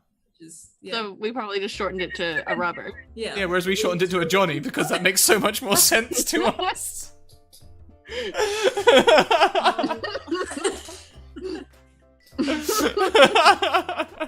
Yeah, but no, rubber isn't a razor because you rub it out. So. Yeah. But you erase it, so it's an eraser. I don't think we ever say erase. We had eraser pens, which were banned in our school so they couldn't see where you went wrong. Like Tipp-Ex. What would it matter? Couldn't you just use a pencil? No. If we had a pen, we had eraser pens that got rid of the pen you were writing. Or you used Tipp-Ex. No, I think they tried to teach us from an early age that covering up your mistakes is wrong. Yeah, they were like, unless you're really good at it. Find it and we will shame you. We were taught at school. I just don't remember the eraser pens working very well. Yeah, no, they Like didn't. you can still kind of see it. Yeah. Yeah, no matter how much you wrote over them, they were like, yeah, we know you're lying. And if you Tipp-Ex on line paper, everyone can see it because like the line paper is always that slightly blue shade where the lines run. Like I think you're saying a word that I don't know what it is. Tipp-Ex. Tipp-Ex. What is a Tipp-Ex? That's the white gloop that you put over writing so that you can't see it anymore. That's whiteout. Whiteout. What? A whiteout is a snowstorm. That's just a snowstorm. Oh, we say both, but we're like, oh, it's a whiteout. Well, no, actually, a whiteout is like, you know, when you're off skiing or snowboarding and it's not a snowstorm, but the cloud comes in really low and suddenly you're blind. It's a whiteout. Yeah, that's a whiteout. I've never gone skiing or snowboarding. It's so much fun. This year, I got to the first stage where I could actually do like tricks and stuff, and oh my god, I nearly broke my neck, but I also had a ton of fun. You said that. I had a ton of fun. Well, so I was going down the mountain. I'd finally got to a stage where I could start snowboarding fast, and I was like going off piste all the time because it's much better if you're like basically you've got piste and off piste. The off piste is just a mess of jungle. There's no tracks. You can go wherever the hell you like, and it's great for snowboarders because they need powder snow. Whereas the piste, which is the marked out bit, is great for skiers. So I was going off piste. I was having a whale of a time. It was great. I didn't know where the track was. All I knew was I was going down the hill, and when I got to the bottom, I'd won. And I boarded straight into a whiteout, and I couldn't see, and I was just plummeting down the mountain so fast, like, God, please don't let there be a tree, please don't let there be a tree, please don't let there be a tree. Is that when Spencer flew into the tree? No, he flew into the tree the day before. He left half his face on a tree. That was great. Oh my god.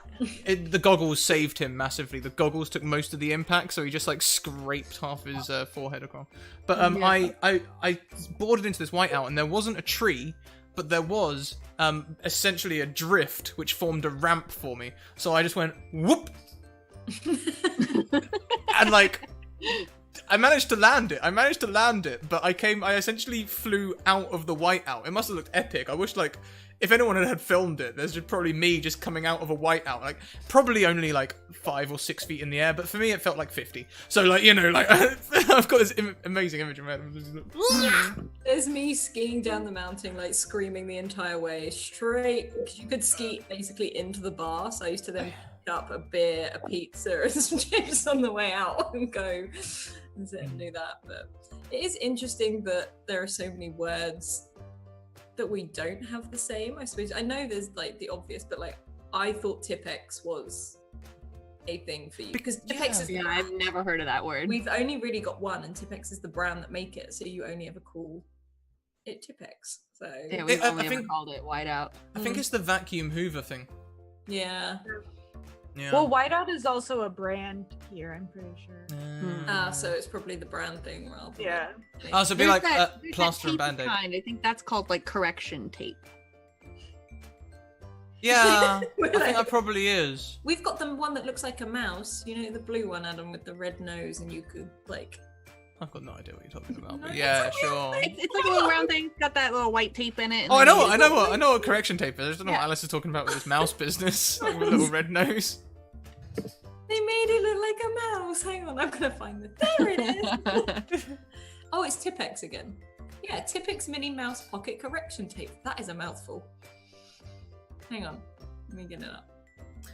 So, like, you guys call a plaster a band-aid, right? Yes. Yeah. Are you talking about like a bandage, like a band-aid? Yes. Well, a bandage is like cloth that you wrap around, right? We're talking about the little orange plaster, the little sticky. Yeah. Oh. Yeah. You call those plasters? Plasters, yeah. Hey, Plaster. there's a little mouse one. Use that to And use that on your house. Our main brand is called elastoplast. Mm. Masterplan. So if we were to Yeah. call it the same way that you Oh, did, yeah. we'd call it an elastoplast rather than a band-aid. But Oh. Crunchy and Scratchicus was like, that's a candy bar. I love crunchies. Crunchies Aren't they are just great. the best? Ah, I love those. Is that like a chocolate crunch bars. bar? No, it's honeycomb, and then it's just got a layer of chocolate around the outside. Oh, I It's think I've seen so that. good. Love a crunchy. That sounds really good. I've never had one of those. They're really good. And But what we've I done have there is also maybe put ridiculously in Zoom chat the mouse thingy. Yeah. It is a real thing. Do-do-do-do-do-do. Oh yeah, I should mention the. Oh god, okay. Oh, I was just gonna talk about English candy. So whatever you were. Oh, Gonna Please, no, inform. carry on. Like I'm here for this. The only British candy I've had is Smarties, which is different from our Smarties. You have It's still Smarties, like different. Yeah. Our Smarties are smaller and they're like little pieces of chalk, basically. They're like chalk candy. Oh, are they They're like not- the fake cigarette sweets you used to get? Kind of. Is that a British thing? Am I suddenly like, hang on. No, yeah, we have candy cigarettes too. They're kind of like that. This is so weird because when I type Smarties into Google, it shows me both the English Smarties and our Smarties. Yeah. But the thing that And knocked me for six when we came over to America was I didn't realize that our Snickers bars are different. Yeah, what the they hell? are? I bought a Snickers bar just because I really fancied a Snickers, get some nuts. The nugget was completely different. Yeah, it doesn't taste the same. It was like really thickly nuggety and like I was like, oh wow. Like ours is just basically a thin layer of nugget and then just shit tons of caramel.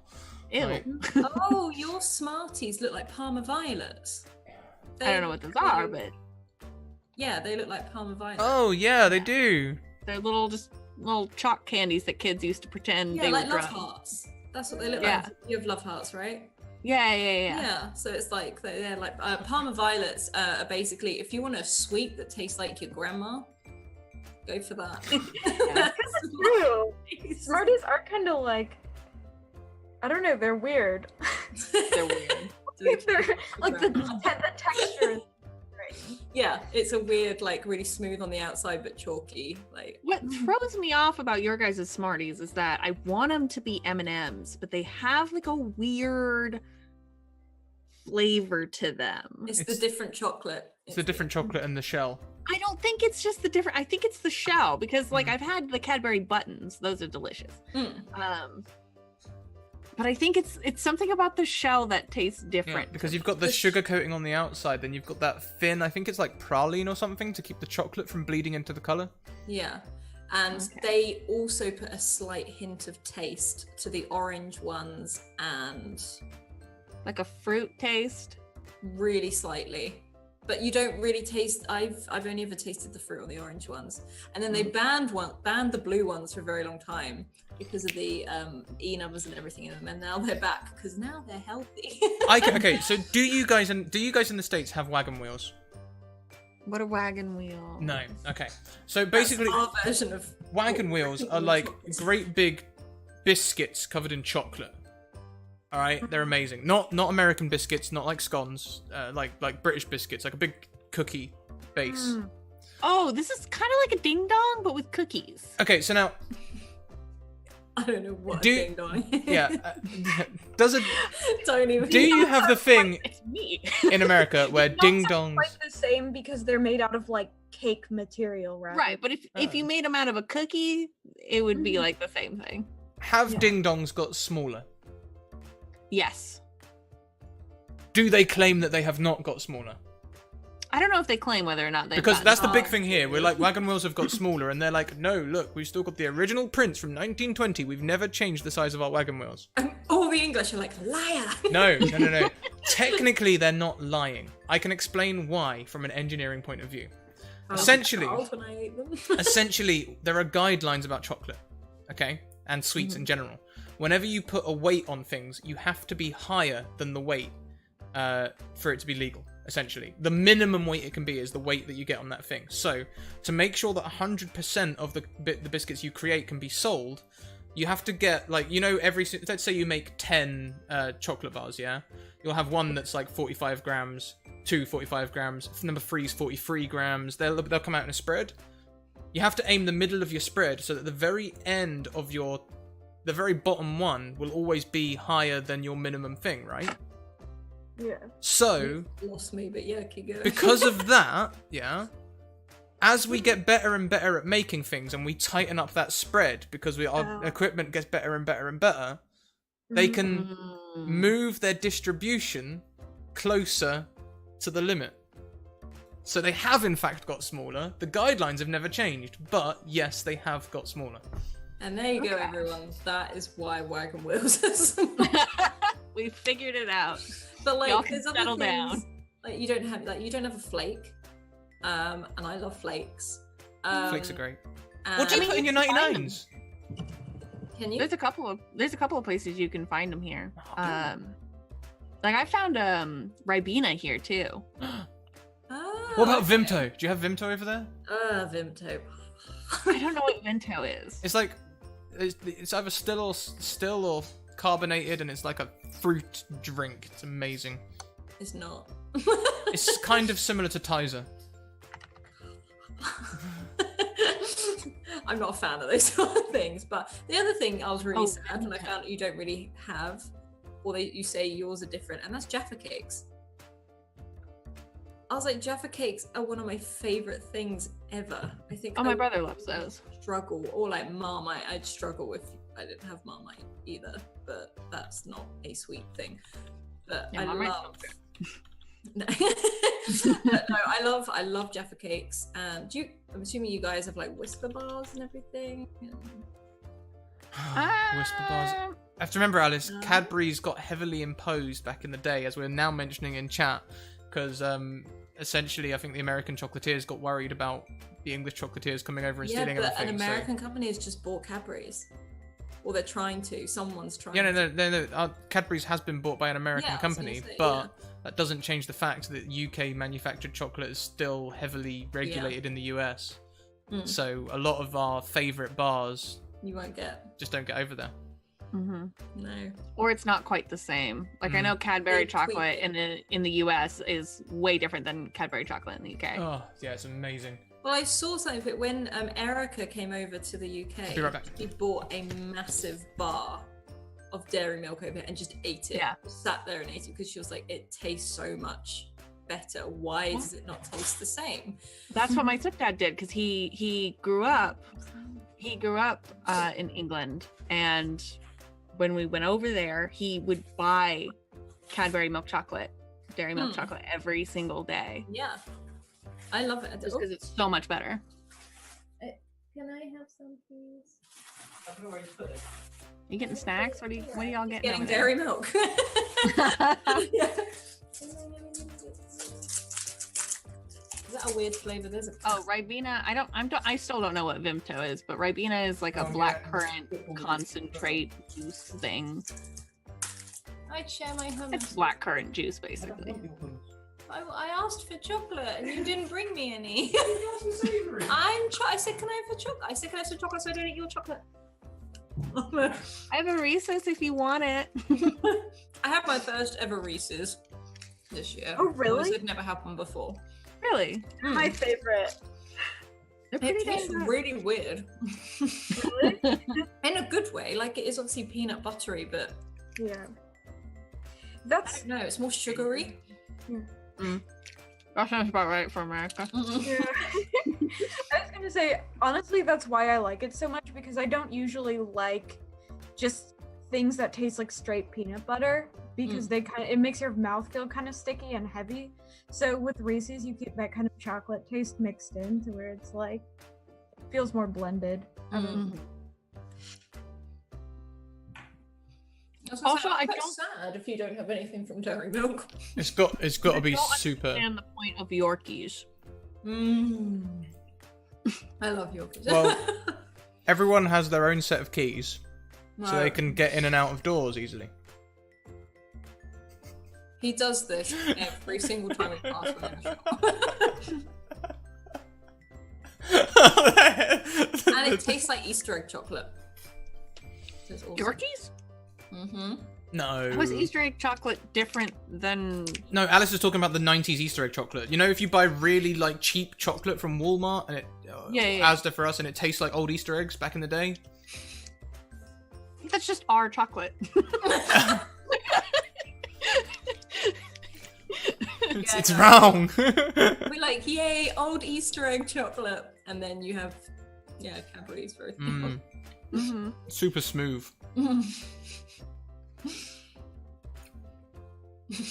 Get out with the dad joke, T. Now we're learning how far behind chat is as well. By the way, we've pretty much just stopped to all eat chocolate. Like, Yeah. I love Monster Hearts. Oh no.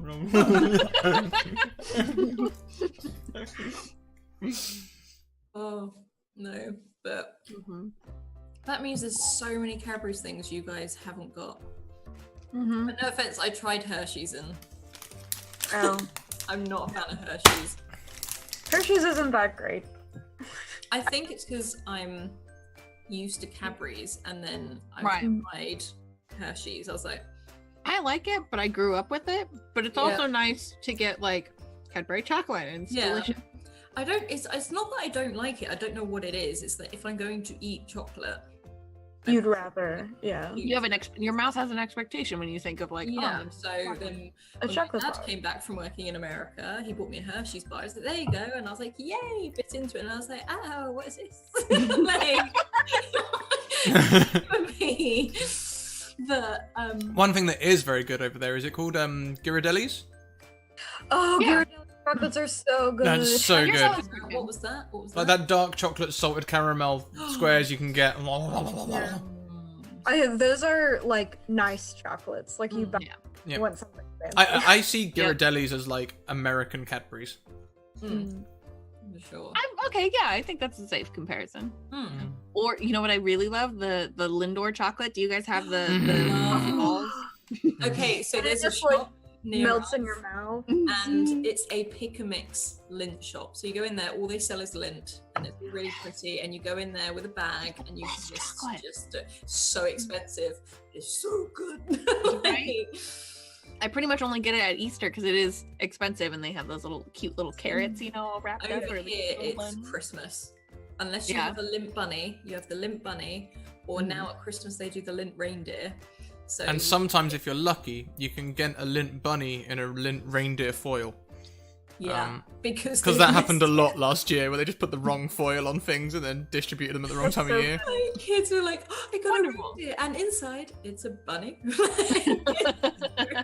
Yes, Sheena, that is exactly what we've got. Pick and mix lint. It's so good. Oh, It's so good. I spent about... The first time I went into that shop, I spent about 40 quid on chocolate. Yeah. It happened so It's my easily. favorite Oh, chocolate. It's so good. And I'm like, luckily the little guys are like, they're not too bad because you can Mm. pick one up at the convenience store every once in a while. But Yeah, oh, they're so good. yeah, they're really, really. You'll pay like 4 quid for a box of them. Yeah. Sorry, that's really loud. I should turn the mic off when I'm doing that. My bad. I really like the dark chocolate ones. Those are so good. Oh, they're nice. They're really nice, and they've got the white chocolate ones over here as well, which are cool. Oh yeah. I don't like those. I don't like white chocolate. I Yeah. like white chocolate, but I'm again, if I was offered other chocolate, I would go with Yeah. chocolate. I love white chocolate buttons though. Those I Mm. love. Like I I absolutely. just like the regular buttons. Mm. They are like that's the one thing Scrap would always bring me, like chocolate buttons, like offering date me. Chocolate buttons and fruit pastels. Do you guys have fruit pastels? Fruit pastels? Oh, fruit pastels. You know, like wine gums but glazed in sugar? Oh, yes, but that's not what we call them. I don't know what we call them, but it's maybe like dots. Something like that. Yeah. Yeah. Do you Never have knew. millions then? Do you have millions? What are millions? They are, Crap, hundreds of thousands. yeah. Well, no, because hundreds and thousands is like the Like 100 bars? No, they're like 100 sprinkles. gram bar. Well, no, because millions are like fruity flavored, just Yeah, little. but let's start somewhere. They're like sprinkles, Okay, right? are they Yeah, like are the they yogurt like dollops or like the chocolate dollops with They're like not chocolate. Are they like Okay. other chocolate? You said. No, No, they're they're not not chocolate. chocolate. So they're like nerds. Yes, they are like nerds, but they're not sour. They're not sour. Nerds are like Oh. sugar coated as well, right? Yeah. Yeah, no, Nerds these are just like little hard pebbles. Yeah, that's what these are like. yeah, but no, they're well, not strawberry. really. They're more like fruit drops or like that sort of thing. I'm just gonna look it up. Millions. British millions. You could guess so many things on there. Oh, you know what? Candy, adding candy to that. Something we have that reminds me of these, but I can't remember what they're called. They're really similar to Skittles, but they're not like Skittles. Oh, They're- these are nerds. yeah, that's what I thought. But Yeah, I you think were they are right. like nerds. I think they are like nerds. I deny it. Well, Skittles. No, they're nerds. They're soft though. They're chewy. Okay, Yeah. so maybe like not like Pop Rocks, because those are just Like, you know, if you got a handful of nerds and you put a handful of nerds in your mouth, you'd crunch through them. If you put a handful of those in your mouth, you'd end up chewing them. They'd become almost it like kind gum. of it reminds me of the same material as Sprees, but Sprees are a lot bigger. Spree. I've heard of that, but I don't think I've ever had it. Oh, so that's not even an American thing. That's just like an Oregon thing, apparently. Yeah, I was like, what? What's not an Oregon thing? Hey, mate, which one of you's from Oregon? I'm from Ohio. Ohio. It began with an I'm from O. Oregon. It began with an O. Sprees are Wonka brand, so they should be. Okay. Yeah. Yeah. I've seen these. I just haven't had them because I would prefer to have bottle caps. Wait, God, you those have a were good. Wonka brand? Oh, cola Yeah, we have bottles. Willy Wonka. Yeah, we have as Willy a- Wonka. It's like a candy brand. We only had Wonka bars. Like, Cadbury's huh? Wonka I- bars. Hmm. Cadbury's So Wonka bars. So they good. made it like it was out of the film. It was Cadbury's, but they did the old-fashioned wrapping. Yeah. the We first used one, to. yeah. We used to have that. They don't really do those anymore. Oh, there's still a thing here, but you don't buy them in like every single shop. There's Yeah. quite have You to could really probably look. get them at like those. Do you guys have like beach candy shops? That's like a thing on the Oregon coast. Is I like do on Hailing. There is on Hailing. There were some. So yeah, where it's like you can get any candy at this like Weird. one beach candy shop. yeah, like a pick and mix shop. Or like just a sweet Weird. shop, English sweet shop. Yeah. So What do you? Okay, I have a question. What do you guys call rest stops? Petrol stations. Yeah. No, Services? no. Like you've been driving on the highway for forever, and you pull off, and I know you guys have these. It's like oh yeah, we go to services. a lot. Services. yeah, those are wild. Those are wild. Our rest stops have like a bathroom and a vending machine at Yeah. best. Yeah, Oh, no, right. ours has Some volunteers would restaurants. Yeah, toilets. restaurants, shopping centres. Oh, Shopping. yeah. You I can got a go, hotel you at can one go point. gambling as well. Yeah, most of them have got hotels. Most of them have hotels, yeah.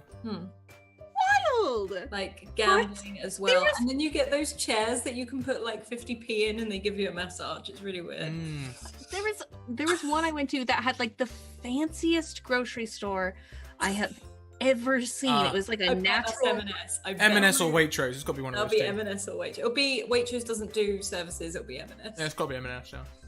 It was. I love. I mean, it was M&S. like everything was like all natural and like they had like a little gift stuff. Yeah, I Yeah. wish there were convenience stores at our rest stops.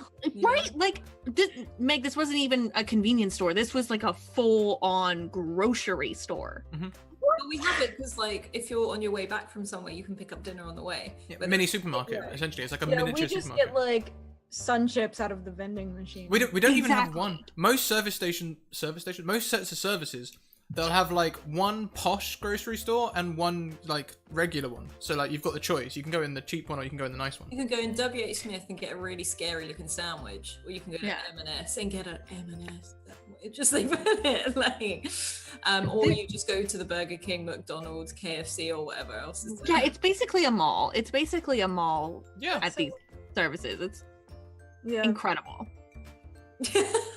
I love how thinking of into how- our services you are. I'm thinking of how like American highways. I don't. You guys might have something similar to this, but we always like near every highway exit we have like those big billboards that have like lists of like local restaurants and stuff that are off the next exit. So if you're really hungry, you can look at that and go, "Oh, there's a McDonald's coming up," and you have to get off of that exit of the highway and stop in that city to get your stuff and then get back on. No, Oh, it will yeah, only no, be yeah. at services. The Yeah. The only restaurants- thing advertised on the motorway is like Next Services has, and Oh, usually now okay. they get just so big. It's like McDonald's, Burger King, KFC, Yeah. Nando's. You'll have like 6 or 7 restaurants there, and then 2 shops. But that's the thing. You'll have like 3 or 4 like fast food places like McDonald's and that, and then you'll have like 2 or 3 proper restaurants, and at least a quarter of the mall, for want of a better word, will be a coffee shop.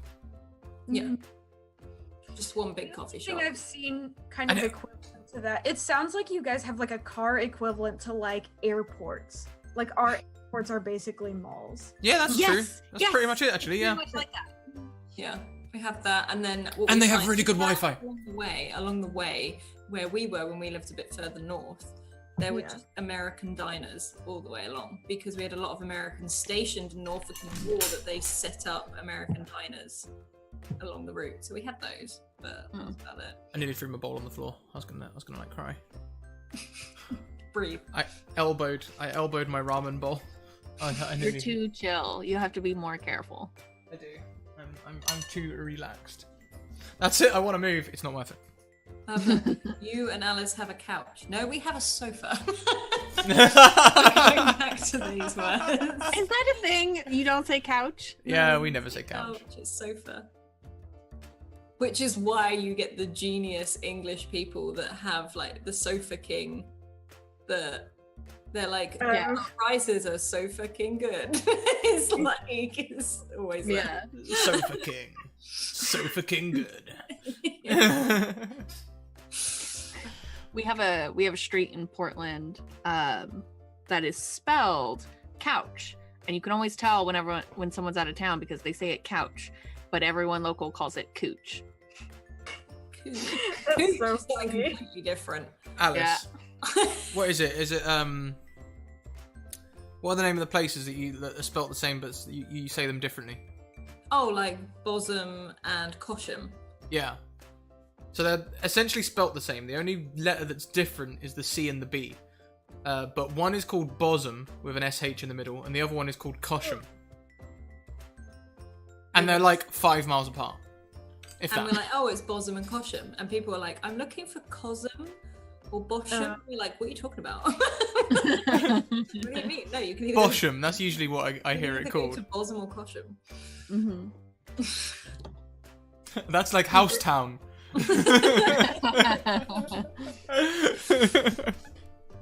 But yeah, I think we also have just really adorable names in the UK. So the further west you go, like we used to drive through Puddletown, and we drive through Cake Town. You can tell we came up with tea and cake and after- Ottery St. Mary. Yeah. I love Ottery St Mary. But we've just got some really adorable names for all our weird, quirky little places where all the locals will be like, oh, you're not from round here. They're either really nice or they'll run you out of town with a pitchfork. That's the interesting thing as well, is how easy it is to move so many miles with American accents. Like one thing I found with this, people in chat, like when I'm doing my southern, apparently I'm moving like 300 miles between like accents. Like Yeah. that's so alien to A lot me. of daddies. It's so alien to me though, because like in England, like if you do a different accent, one, you've probably only moved about 5 miles, but two, it sounds so different. It wouldn't be like Yeah. you go to Liverpool and you go across to Manchester and it's like, oh no, we pronounce it Liverpool. It'd be like And then Fuck, you you're go talking over about to me. Somerset. yeah. Somerset, they're all really chilled and they just drive their tratter around. That is the worst Somerset accent I you've know ever it done. I normally better. You normally do so much better than that. That was awful. That was like half Irish. Yeah. I keep getting stuck in Irish and I don't know why. You made the mistake of making an Irish character, Alice. You did this to yourself. I know. Ah. But yeah. So I think we spoke about Monster Hearts for like 45 minutes and then for Yeah. an hour and 15 we We have just got spoken like about chocolate, difference in words, cars. Yeah. But Yeah. yeah. It's because it keeps reminding us of like our childhoods and stuff, and like you just start comparing. It's completely natural. Yeah. Yeah. Well, it's just so interesting because for like especially for me and Katie, I feel like this game has been so nostalgic because it feels like stuff we actually experienced in high school. You guys, it's like entirely alien to you, so Yeah, it is completely different to how my school was. But I also went to a dyslexia specialist school, and they were very, very particular on our uniform, because you guys don't have uniform, I'm assuming. oh yeah. So Uniforms? yeah, school uniforms. Oh, sometimes. Some Yeah. schools, but not all of them, yeah. Yeah, no, So- every school must wear evening wear. But like I had a woolen blazer I had to wear every day, and I had a pink gingham shirt, a pink tie, Wow. and I had a skirt that until you were in the upper years had to be at your knees or just below. I've If never. it was above, they would make you kneel on the ground to check where your skirt fell. That's weird. I've never understood why you have to wear a dinner jacket to learn maths. I did look like that. And then That if makes I sense was to me. caught outside of school, so say like school had finished and I went into town with my friends, and obviously I hadn't gone home yet, so we're wandering around in school uniform. My school Yeah. was particularly strict, so most of my teachers lived in the local area. If we were walking around and were seen to be eating sweets or an ice cream, something unhealthy, or if we were caught in our uniform doing something bad, we could get a detention, even though Wow. even though school was over. Yeah, Yeah. that's pretty much the only thing I used to get That detention sucks. for. I used to get detention for smoking in my school uniform. But I also had got like detention I for also climbing out of a window and shimmying down a drain pipe because I don't. so like if you guys might have noticed that I'm a bit of a workaholic. When I get my teeth into something, I don't stop doing it, much like this whole streaming thing.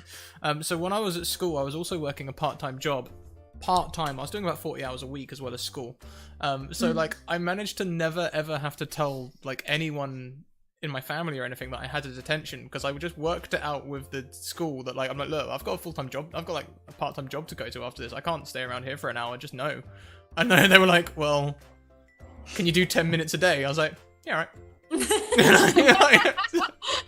We had a detention that they had to retract very quickly because we had far too much fun doing it, and that was because the worst detention you could get was they would bring you in at the weekend and you would have to clean, like wash all of the minibuses for the school. Oh wow. However, we were like, yes, we've got a bunch of hoses, water fight. So Right. in the end, they cancelled those. But yeah, we weren't like badly behaved. I guess we were just mischievous. What? Why are you looking at me like that? Well, I mean, if I say things though, you're gonna have to tell the whole story. I don't want to tell us. Yeah, exactly. So I'm just gonna pull faces at you, and you can accept it. We did have, are you thinking of the one where we ruined all the lower years stuff with the seafood? I am now. We had, so I went to an all-girls school for most of it until they started introducing boys.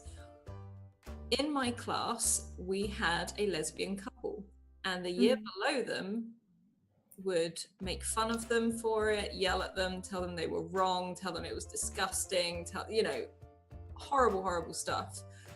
So instead of yelling back, we took it upon ourselves. We went to an all-you-can-eat Chinese food the night before, and we pocketed a load of oysters, shrimp, everything you can imagine.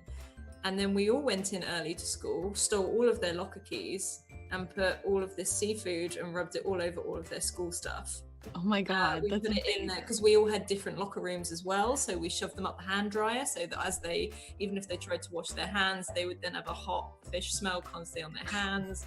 We put it in everything. I mean, they never picked on them again, but yeah. that's the sort of thing we did. And the What teachers about- had tried to stop them from bullying this amazing couple, and they couldn't. So the teacher's like, yeah, do it. And they just turned a blind eye. They were like, go for it. I'm not going to stop you. What about stapling your friend's shirt to your desk? No, she was asking for that. I've killed Alice. she was being really horrible to someone in the class for the whole day. And she used to rock, you know, when you rock back on your chair like that. So she was being really horrible to one of the girls in front, and she kept rocking back and forth in her chair. And we had those old school wooden desks where you could keep stuff inside. So as she leaned back, my friend Jules pulled her jumper down and just stapled her to the desk. So she couldn't move. And she just sort of sat there and flailed because we were in the middle of a test as well. But she was bullying the person in front of her, so we stapled her to the desk. Then got up and left because we finished our exam. So Oh my god. The nothing like. The worst thing that we used to do to each other. The worst thing that we used to do We to each used other. to just punch each other. You weren't No. That doesn't count as bullying. That's just growing up. It wasn't bullying. She was bullying. No, the worst things that we used to do each other like that would be like we all wore white shirts, like formal white shirts, usually with a pocket square. So first of all, that is clearly a canvas. So we'd all go out of our way to make sure we had proper fountain ink pens, so we could flick ink at each other's shirts. Yeah, you do that, and then they just go. Yeah. But also, you used to steal pocket squares. So you'd like someone's pocket square, you just put your hand in their pocket and just rip it off. And my friend Alex, he was looking through. Wait. Are you talking about a pocket square, like the handkerchief that goes in the pocket, or are you talking about the pocket? No, The pocket itself. Pocket. You would just rip it off Just the rip it off. shirt? Yeah. Welcome to England. We were going through my friend's like box of memories from school, and we counted them 150 pockets like that he'd taken over his time at school. Like it was like his like ring of ears, you know, like collecting them from his victims, you know, like. Also, Gem Song. I wasn't bullying. I was this person was bullying. This is again, but even some people in our Alice, class, they what were about the blind story? Because you didn't just restrict your bullying to students, did That you? wasn't me. Stop it. I didn't bully anyone. She was bullying someone for being gay, so we stapled her to the desk. That's not. You're making me out to be really horrible. My bullying's justified. Love you. Not Tell bullying. people about the blinds. No. That wasn't bullying. She was picking on someone else, and she was horrible. Ah. Everyone- Blinds are funny. Dingo's gone. To be fair, I did say that we'd like schedule breaks, and I totally haven't. So that's my bad.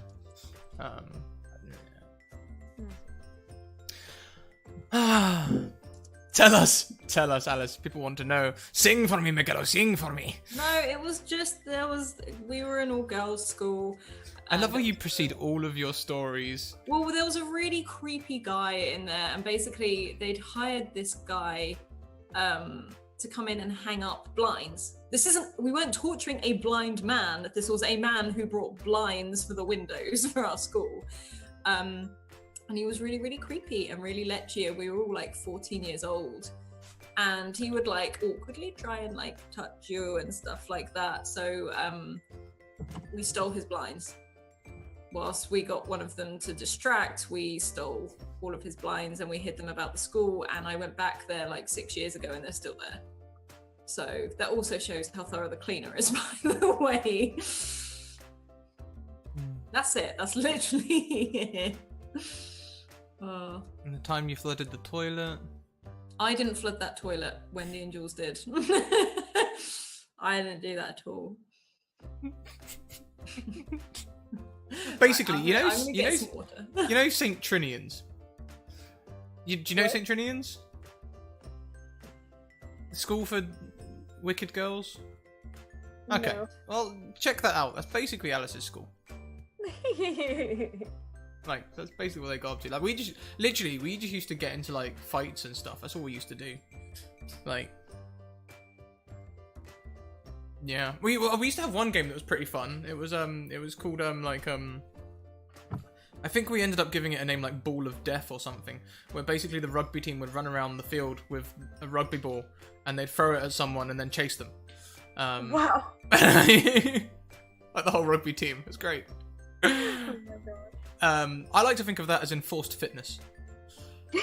And the craziest thing I remember, like, my high school doing, and I feel like a lot of American high schools do it. I don't know if it's just regional or everywhere, but every senior class at our high schools, like the graduating class, our last year, has an organized Nerf war, like the entire class, like where everyone gets like Nerf guns, and we all like will show up at each other's houses and like shoot each other and stuff. I don't know, like the whole class was organized into like factions and stuff. It was really wild. What I remember the most is that there was a rule that so that people didn't get hit when they were vulnerable, where like if you were naked, like if you had just gotten out of the shower or something and you got shot, like that didn't count. So that way like siblings couldn't get each other while they were in the shower, blah blah blah. But people took that rule and ran with it and would like walk from their front door to their car naked. So the school finally had to like announce like, stop. Our Nerf wars were weird.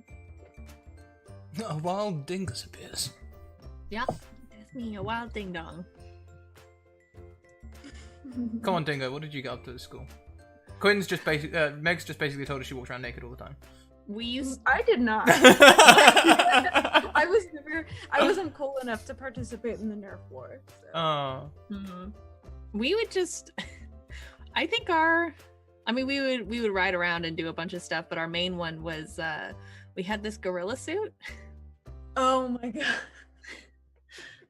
I don't even know who the gorilla suit belonged to, but we all got in it at some point, and it was me and a bunch of theater kids, so Yeah. we would ride around to all the teachers' houses, and we would knock on their door, and we would stand on their lawn and wave to them in this gorilla suit, and we'd run off. There was at one point where we had like we would crash certain like events in the auditorium with this gorilla suit, so we'd run across the stage in the gorilla suit. Or there was like the art kids were doing like a fashion show at one point, and the gorilla I think it was my friend, it was either Chris or Bennett that got in the gorilla suit and like walked out with one of the models.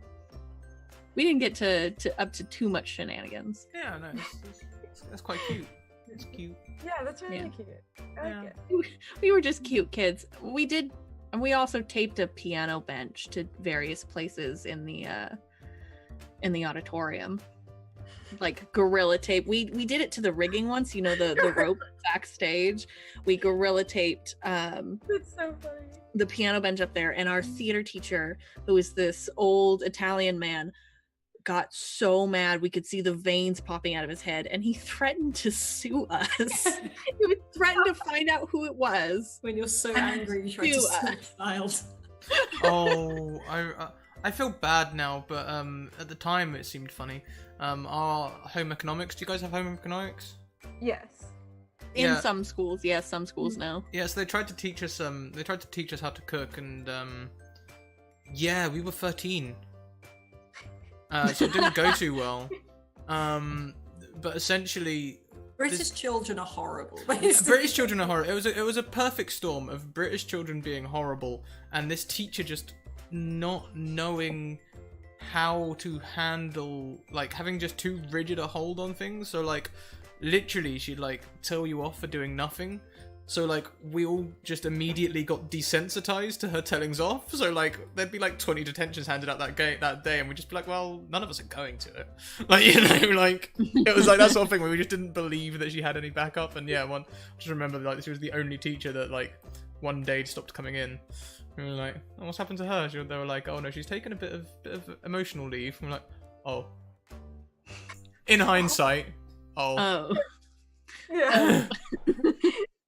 Whoops. I also filled that same teacher's office with mannequins, because we had all these like blank mannequins that we would keep up in the catwalks. So I dragged them down from the 3rd floor and like wall to wall mannequins in this tiny Nice. office. Beautiful. We had a this was at college. I was in I can't even remember what class it was. but he had a skeleton that he was really, really pleased with. Like, I don't know why, but this was like his one office piece that he absolutely loved. And I'd just come out of my archaeology class, and I'm now looking at this skeleton. That was it. He was teaching me geology, so I don't know why he had a skeleton. But I was like, do you realize that's put together wrong? And he was just like, no, it's not. I was like, no, it is. That's a female pelvis on a male skeleton. Like, it was he'd obviously got two, and he just put them, and I got kicked out of the class for basically, like, and I wasn't getting I'm not an aggressive person. I was like, no, the pelvis is wrong, so I got banned from the classroom for insulting his skeleton. That's a weird thing. Yeah, he banned was for insulting a skeleton. He was very protective over a skeleton for some weird reason. British people Did you get weird. guys? Did you guys ever play the game where you're all in the car together with your friends, with the one friend who can drive? That was me. And any car that would drive by and didn't have had a headlight out, you would have to hit the top of the roof of the car, and whoever Yes. did it, and we called it sex because you had to slam the top of the roof and yell sex. We play yellow car. That's literally it. Well, This brings so many questions. Well, if you're the last person to hit the top of the car, you have to take off an article of clothing. Right. so Okay, it's that like explains the X-rated sex. There we yellow go. car. Yes. In my group, we just did the last person has to make a sex noise. Oh, see. No, That's not- we that's drove not so bad. drove down a road, and if you saw a yellow car, you would yell, "Yellow car!" That or banana car. If you saw a yellow car, you had to punch your friend in the side and say "banana car." We did Again, that it's too. just We did a it slightly for aggressive version of English. we did it for Volkswagen Bugs too, and you would say slug bug, and you'd Oh yeah. No, Punch we buggy. didn't call it that. It was just yeah. There's punch buggy, and there's it was just literally yellow car or banana car. Mini. We Yellow used to play Mini. We used to do the minis, yeah. New Minis didn't count though. No, Only old 'cause they're Minis. not minis. Yeah. Wild. yeah. Teenagers are wild. Or punching each I remember- other in a car. I remember in that same home ec class before she left. Essentially, one of the guys got thrown out of the class because she identified him. She identified him as the main troublemaker. Ben, his name was. He was actually quite a good kid. He just found everything funny. He couldn't Which take Ben life is seriously. this? I'm not going to say live, just in case, you know. Oh, in case- okay. Yeah. Is it a Ben I know? No. Okay. No, not that one.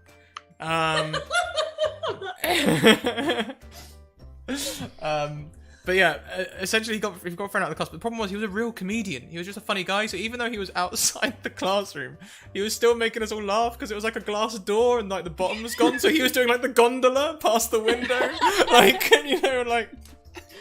just doing all these different things, like canoeing back and forth, like going down an elevator, everything. Yeah, I got kicked finally. out for that sort of thing as well. So like we were all Adorable. suddenly not paying any attention to the teacher. We're all just watching his little display, and it only got to the point where she I think she sent him somewhere else. She just sent him to like the headmaster's office or something. Because eventually what he did was he made it look like he walked into the door by like doing the whole thing and kicking the door. So he was like, The one we had off to the headmaster's class. we had a glass door like that, and I got kicked out of the classroom first, and then 3 others got kicked out. But the problem is they put all 3 of us together and waited outside the classroom. It was around Christmas time, and in college they play Christmas music throughout the halls the entire time. And I can't remember which song it was, but there's an actual dance sequence for it. So we stood outside the door to the rest of the class with these glass windows doing this synchronized like dance, and yeah, then we really got kicked out. But, There was one kid in my Spanish class who I don't remember why, but I remember him launching himself out the window. we had a kid accidentally fly out the window. He used to come in every single morning, and just to piss off the teacher, he would run in, jump on the table to get the other side of it, which is where his seat was. Now, he didn't realize at that point that all the tables had been moved around. None of us did. And it was like a weird like spring table. And he was right by the window. So it was one of those ones that sort of collapse on themselves but can spring up again. And he did the whole sort of morning Jan to the teacher, and she was like, don't you dare. And he jumped on the table, didn't expect the spring, and went straight out the window. And we all just sat there like, should we go get him? And she was like, please go check if he's alive, otherwise just leave him out there. I had one where essentially I was put in a lunchtime detention, so I missed my lunch. I can't remember what for. Probably being a smarmy git, that's usually my brand. My high school brand anyway. Essentially the teacher just left us. They just left us unattended, and we were bored. As I mentioned before, I was a smoker as well, and I thought, well, what can I do for the next bit? I'd probably make a controlled fire. So I took out a deodorant out of my thing, and I was spraying like this metal table, like with like deodorant, thinking I'll just light it and it'll go woof, it'll catch fire for a second, then it'll end and that'll be it. So I sprayed it. Took my lighter to it and I was like, huh. It's not catching fire. Wouldn't catch fire for some reason. I was just like, oh, never mind. Just put it away and thought nothing more of it. Lunch ended, away we go. Of course, that room is also someone else's registration room. Someone else came in, put their bag on the table, some static fired, and the table just went woof. And no one knows it was me. They put it down to like ghosts or something. We had to stay in it was snowing outside and they wouldn't let us go play in the snow outside, so we decided to set up a rounders in our classroom, but we only had water bottles and oranges. So we played rounders and someone finally hit the orange like really hard with this water bottle, and literally you couldn't have timed it better. The head teacher came in to check on us and it just splattered like straight across her, all over her face and everything like that. And everyone went like deadly quiet because we had a lot of respect for this person, and we were like, oh, she went, who did this? And our other friend who had done it, who hadn't actually been paying attention, thought it was someone else, went, me! And went, oh shit. And then she literally just got grabbed by a thing and dragged out of this classroom. We were like, Oh my god. and we never saw Alyssa again. That Potato Hollow reminds me of one of my best friends at school. He was a hacker all the time, and so like when we used to have IT class, he'd literally like hack the system and give us all like teachers clearance so that we could go on like whatever websites we wanted and stuff. Because otherwise we were just all sitting there looking at a teacher going, "Now we're going to make an access database," which has been so useful in my future career. And yes, I use Microsoft. Like, I'm a coder now. IT class in high school was useless, okay? What's the point of teaching people something that's going to go out of date in a year? Anyway. Essentially, he'd always do that, and he used to get in detention for that as well, which he quite liked, because he was a disabled guy, and going outside didn't really do him too well, and the Wi-Fi was awful, so he actually preferred to stay inside anyway. So his detentions were what he ideally liked, so he'd make sure he hacked the system at least once a day to make sure he didn't have to go out for lunch. He had the system all sorted, you know. He was really on the ball, and what he ended up doing, he got his income when the rest of us started getting second jobs. He used to write viruses for places like Norton and AVG and all that sort of stuff, and send the viruses in and beat their system. And every time he beat their system, they'd give him a cash prize for improving their system. Like, he was good at that. He was very good at that. Yeah. Nostalgia isn't what it used to be, eh? I never really got detention. I think I got detention once.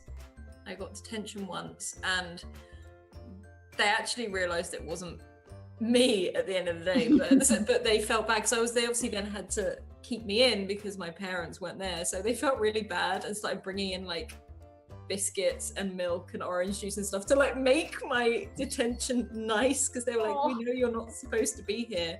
And I remember I was sat next to my friend who was in like proper detention. She's like, really, you're gonna sit and eat those in front of me? And she's like, do not give them to her, she is in detention. And I just think I spent the rest of the thing just sneaking biscuits to my friend for the rest of like the. You never went to detention, Dingo, really? I Oh, I never went to didn't. detention. Never. I never haven't. did, I apart didn't from the either, really. accident one, Really? though. Yeah, but Adam, you forget who you are. Like, you were a pain in the Also, ass. like, I feel like it was a little different in my school because since there were so many of us, it was like, first of all, hard to catch us, and then second of all, like, I lost my train of thought. Hold on. Just completely mid-sentence trailed off.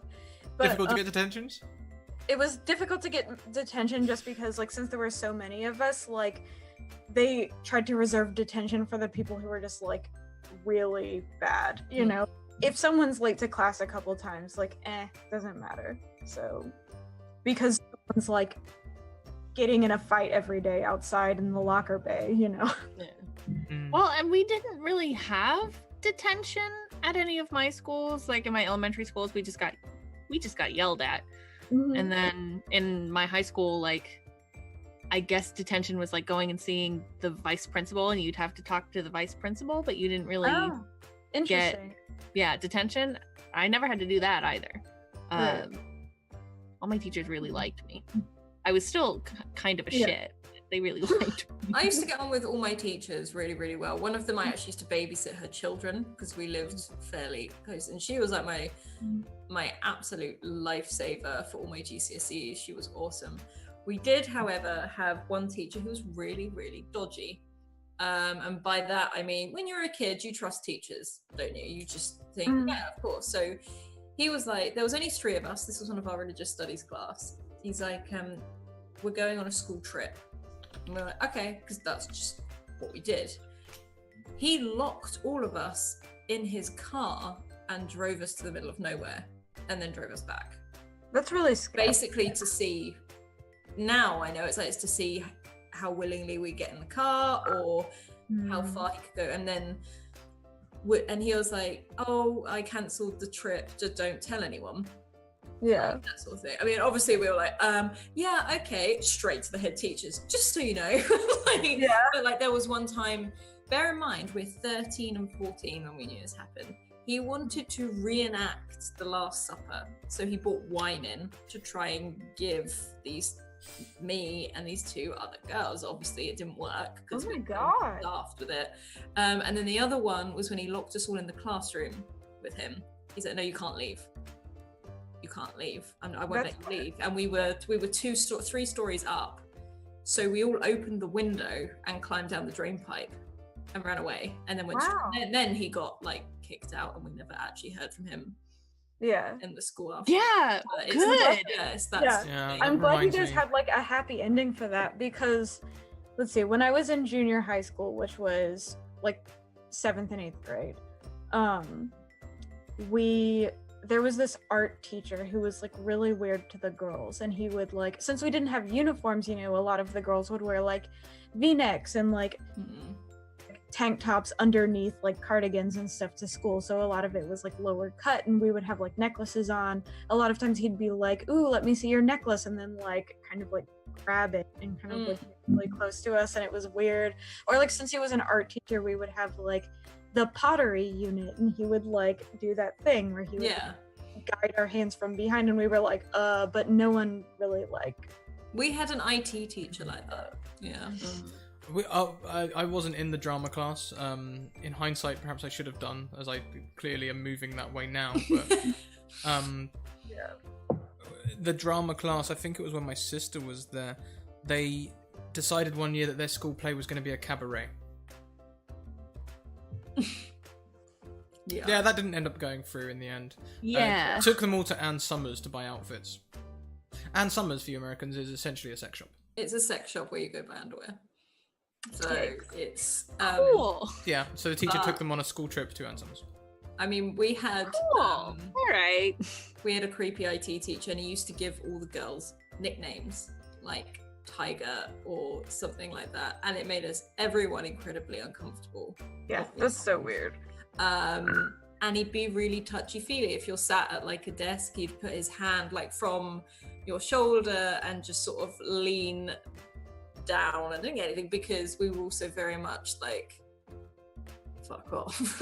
Like, we weren't like, no. You can't. It sounds really bad, but we were used to it. Like, that sounds really bad, but we got to that stage where we were used to it. Right. And the thing that actually got him fired, one of our deputy head, he was, all I can say, picture the most English, classic, strictest female teacher. Like, you wouldn't cross her, but you love her. She's awesome. And we were walking down the road because our school wasn't in one big school. It was in lots of Victorian houses. And he bumped into her. And she went, oh, excuse me, I'm trying to get the girls past. And he went, why don't you get on your witch's broom and fly over? So she basically took him out. And we were like, oh, don't mess with Miss John. Like, That's awesome. and then he never came back, especially because obviously everyone was like, yeah, he does this as well. And this. And this. And it was like, oh. Nothing overly bad happened. Like, nothing came of it, because I think as much as we were aware that he was that sort of person, no one let anyone go on their own with them. Yeah. Would just sort of Right. there's plenty of people in my class that there's all these O's coming up. Do you know what? It actually makes me really proud. I really love the fact that we've used the safety system so much now that I've done an unofficial check-in, because we didn't explain the O question mark to chat, and the O's coming back in. Yeah. I like that. Like, even though we haven't set up safety systems or anything with chat, they understand the O. That makes me so happy. But like, I mean, there's one of the girls in the class that he had a particular like interest in, but at the same time, I knew she would not hesitate to punch that man in the face if he got any closer or anything like that. Do you know what I miss? Like, you're talking about like the violent side of school. I miss playing rugby. I wasn't allowed to play rugby because I was a girl. Yeah. We didn't have sports at my school. Really? What? How do you not have sports at a school? That's We were in so... art school. Oh, okay. Yeah, like, We had an unofficial soccer team that one of the teachers ran on the weekends, I think. But yeah, we didn't have any sports. Yeah, no, I did put sports for my GCSEs. Like, GCSEs are probably like the equivalent of American SATs, like the 15 to 16-year-old tests, that sort of age, yeah. Like ACTs, probably, yeah. Something like that, yeah. But I was on the rugby team. I was an absolute weed. I was a tiny little person, but I had a lot of anger issues, it would seem. And I was the smallest forward on the rugby team. I was the team tackler. I was the person who made all the tackles, and I was like the smallest guy on the pitch. But like, literally, the coach used to come over to me and be like, "You see that big one?" And I'd be like, "Yeah." He's like, "I want him out of the game." I was like, "Okay." See, we weren't allowed to play rugby, and we weren't allowed to play football because apparently they were boys' games. So when our female PE teacher was out, our male one, Mr. King, was like, he's like, "Look, I've got 2 daughters. You can play whatever the hell you want. I've told them we're gonna go and play netball. You're gonna go play rugby." So like, we'd come back caked in mud, and they'd look at us like, "Good game of netball, girls." Like, you know, the one that's like, "Haha, let's do." Like, there's no mud, and we were like, "Yeah, it was great." And then we just keep going and hope no one had. Funny thing is, I did netball as well. Despite doing sports for like my the sports for my tests, I had 2 left feet, and obviously everyone in England plays football. It's like the boys' sport. All the boys do football. Football is the sport for boys, and I'm sitting there like, I can't kick a fucking ball. Like, literally, I can tackle someone. Okay, I can beat someone to the ground for you. Great, I can do that. But kick a ball, no. However, I was on the basketball team. But basketball was so small, we were like literally the only team in our county. So we never got to play anywhere, and there weren't enough of us to make it an official thing. So they ended up putting me on the girls' netball. Well, while the boys were doing football, I'd go over with the girls and play netball instead. And you can dunk in netball legally. Question. Yes. What is netball? I assume it's like volleyball? It's actually an Olympic sport. It's like basketball, but there's a lot more rules. Okay. And there's no backboard on the net. Okay. Oh, okay. So they divide the court into 3 quarters, and you've got 2 Ds at either end. Everyone is assigned a position, and they can only move in certain areas of the court that their position allows. Okay. When you catch the ball, you're not allowed to run with it, like in basketball. You're not allowed to dribble. as soon as you catch the ball, your second foot that hits the ground has to stay stationary.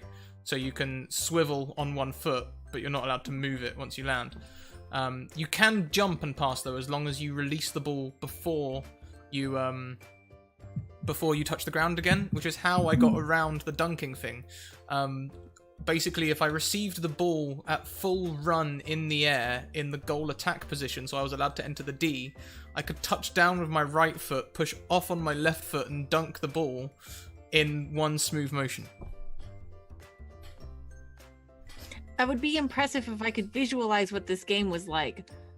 But you've lost me. Let's look up some Olympic netball, shall we? Let's get you guys some netball.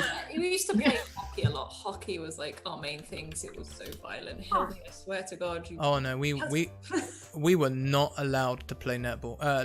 Play hockey. They just gave a bunch of kids weapons and let them onto a pitch. Like we were just like, way, let's go. Like that was what hockey was. Okay, We just did dance. That's about it. Yeah, this looks like a reasonably good game. Make us run around the school a bunch. I'll put it in Twitch chat so everyone can have a look. There you go. There's an example of netball. All right, let me see this. Typically, it's quite classically all female. There is some mixed netball now. I don't need this intro. Yeah, no. Skip to about 10 minutes in, and you can see how it actually plays. Yeah. Okay. I graduated high school in '87. We always had weapons at school. Yeah, well, weapons aren't a thing in England, Gem Song. Like, literally, they gave us all, like, bats, and we're like, off you go. Yeah, that was gonna be... I think you're muted, Alice. that, or you had to just get really, really creative, if you see what I mean. I mean, I remember one of my friends got stabbed at school, like, with a compass, like, with not with anything else, like, just, Well, it's got that pointy end. yeah, exactly. But there was just loads of stuff that would happen.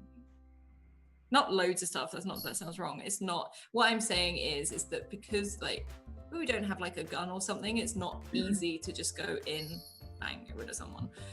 In this, you knew who was nasty because they had to think about how to do something. So it was very much, yeah. But then Adam grew up in Margate, so you knew about that. I think the worst we had was people setting fire to the trash cans in the bathroom, smoking weed. Yeah. No, we all just used to basically bunk school and head down the alley. We knew if we smoked in the toilet, smart thing to do instead of trying to smoke weed in the bathroom. Yeah. I suppose that's the nice thing about everything being close together. Like, when I think of an American high school, I think of it being on, like, a wide field and there's lots of space around it. Like, we were sandwiched in between houses, so we literally feel like we're just going to go down the side of that house and just... Because when you, like, attacked Scrat, that wasn't at school, was it? That was just out and about in Margate, wasn't it? What's that? When you've been attacked. Oh, yeah. Yeah, that's not actually at the school. Yeah, no. That's just Margate, which is why you never ever let me walk around Margate. Yeah, no. No. I used to understand that someone asking me if I had a lighter was slang for "I'm going to hurt you." I'm going to mug you. Yeah. So, make legs. Yeah. Make legs and leave. Make legs? Yeah, Run. I didn't realize that was a saying. It's probably not. It probably is in Margate, just not. Because I hadn't heard of it until I met. In our yearbook, we had a glossary of terms that were ours and ours alone. One of them was "cotch." Cotch is a great word, and it should be an actual, like, Koch, have a dictionary. koch. Cotch, to do nothing in a leisurely manner. It's not like being lazy. It's not like doing nothing. It's like having a little rest. It's like having just a sitting koch. down for a minute, just having a cotch. To have a scotch. I like that. Okay.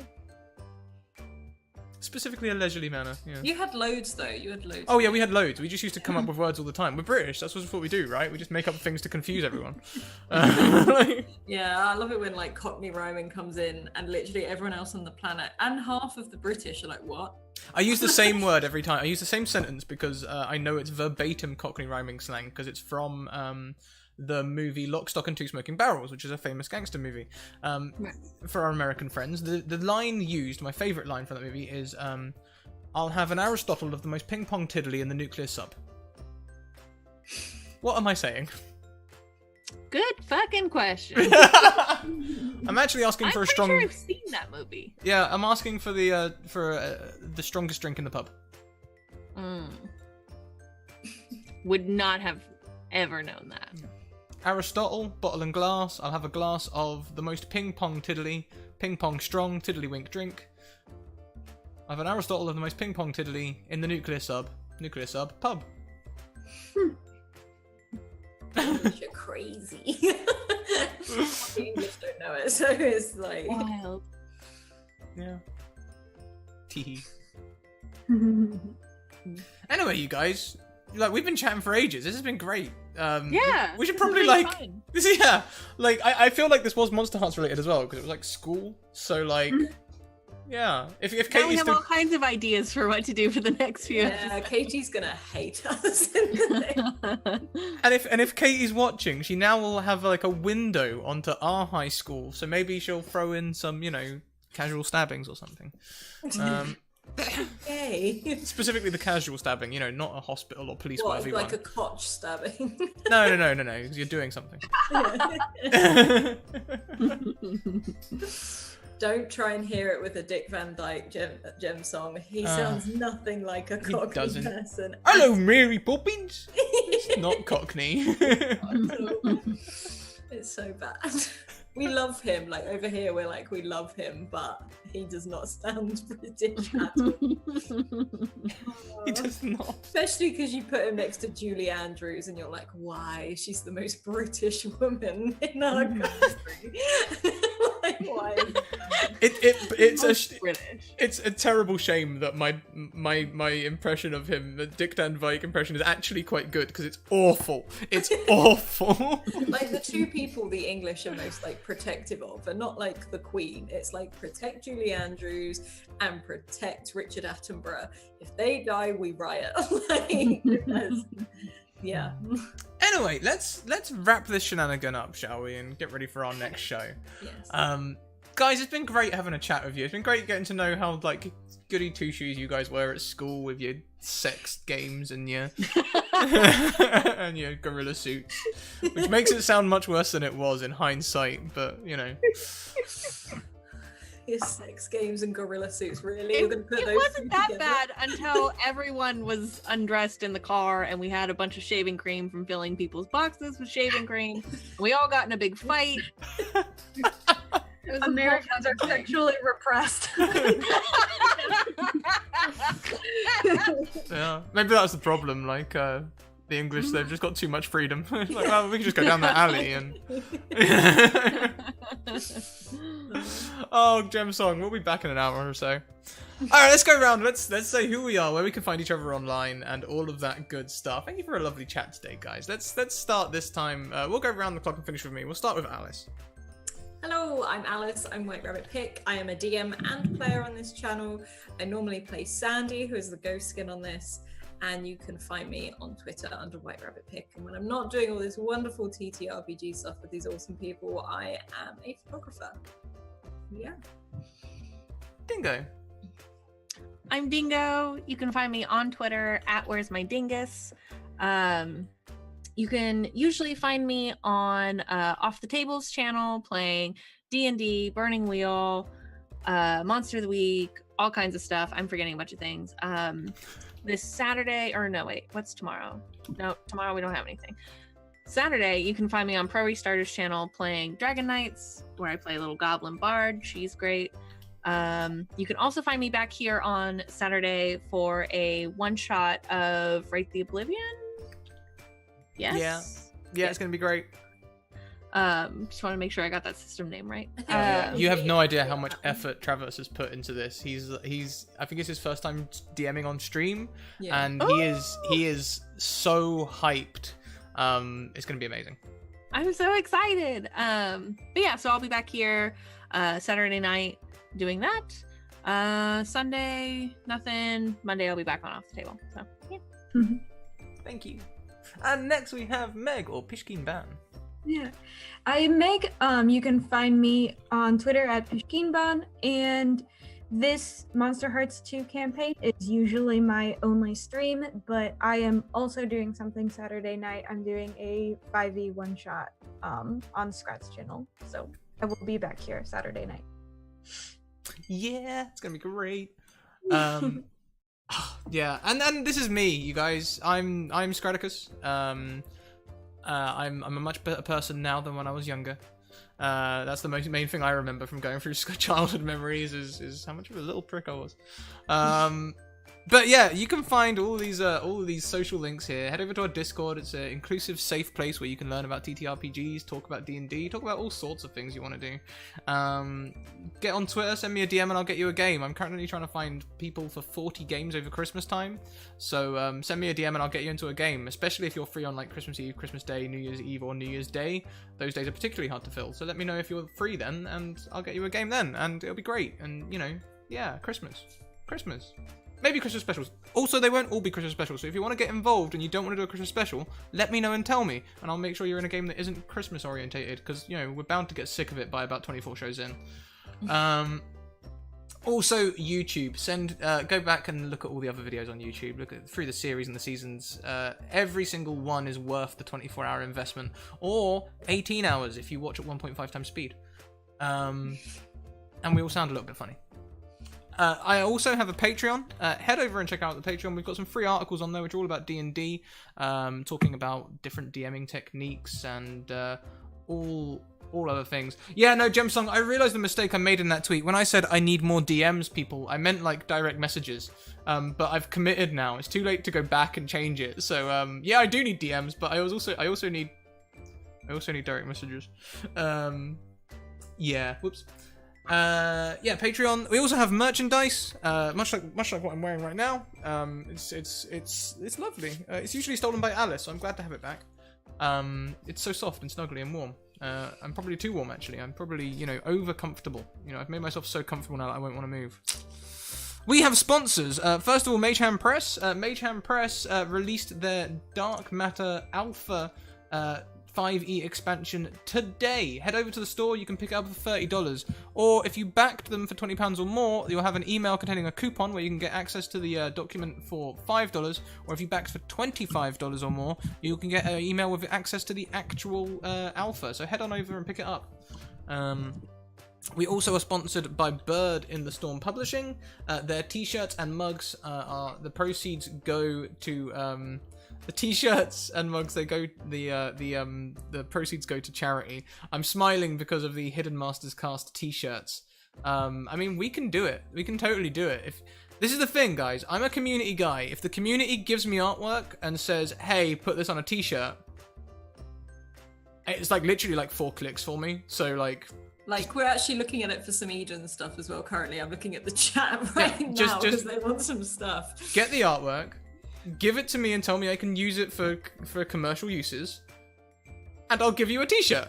Like, simples. That's everything, right? Oh, today the music that's been playing in the background is from Incompetech. Please check out those there. I realized recently that I need to add this to the streams to make it all legal. So this is my legal bit. Check out Incompetech. I use it in a lot of my streams. The song that we are listening to today is called what is it called? It's called Cheery Monday by Kevin MacLeod, so go and check it out. What should we do next? We should go and raid someone. That's what we should do. I can see people alive.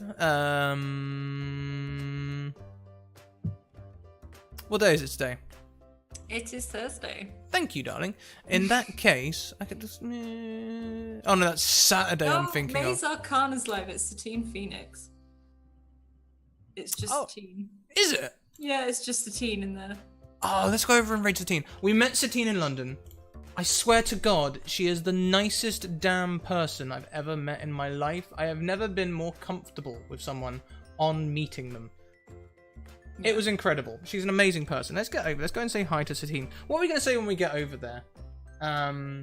Nostalgia isn't what it used to be, I think. That'll do. Yeah. Yeah, that works. What is going on over here? Satine Phoenix just playing some sort of RPG over there. This is craziness. This is madness.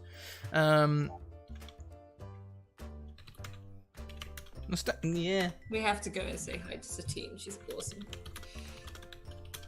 So go in there and say hi. I feel enriched after this, you guys. We've done a good thing today. I feel good. I do too. This was great. Yeah, this was fun. Chill and chat. Nostalgia isn't what it used to be. Let's head on across. Alright, you guys. Well, we will see you next week here with this cast. I'll see you in about an hour and 15 minutes with, from the chat earlier, maybe a slightly late Kent Weebs. But anyway, we'll be there. It'll be fun. Guys, see you later on. Keep evoking emotions. We'll see you later. Bye. Thanks, guys.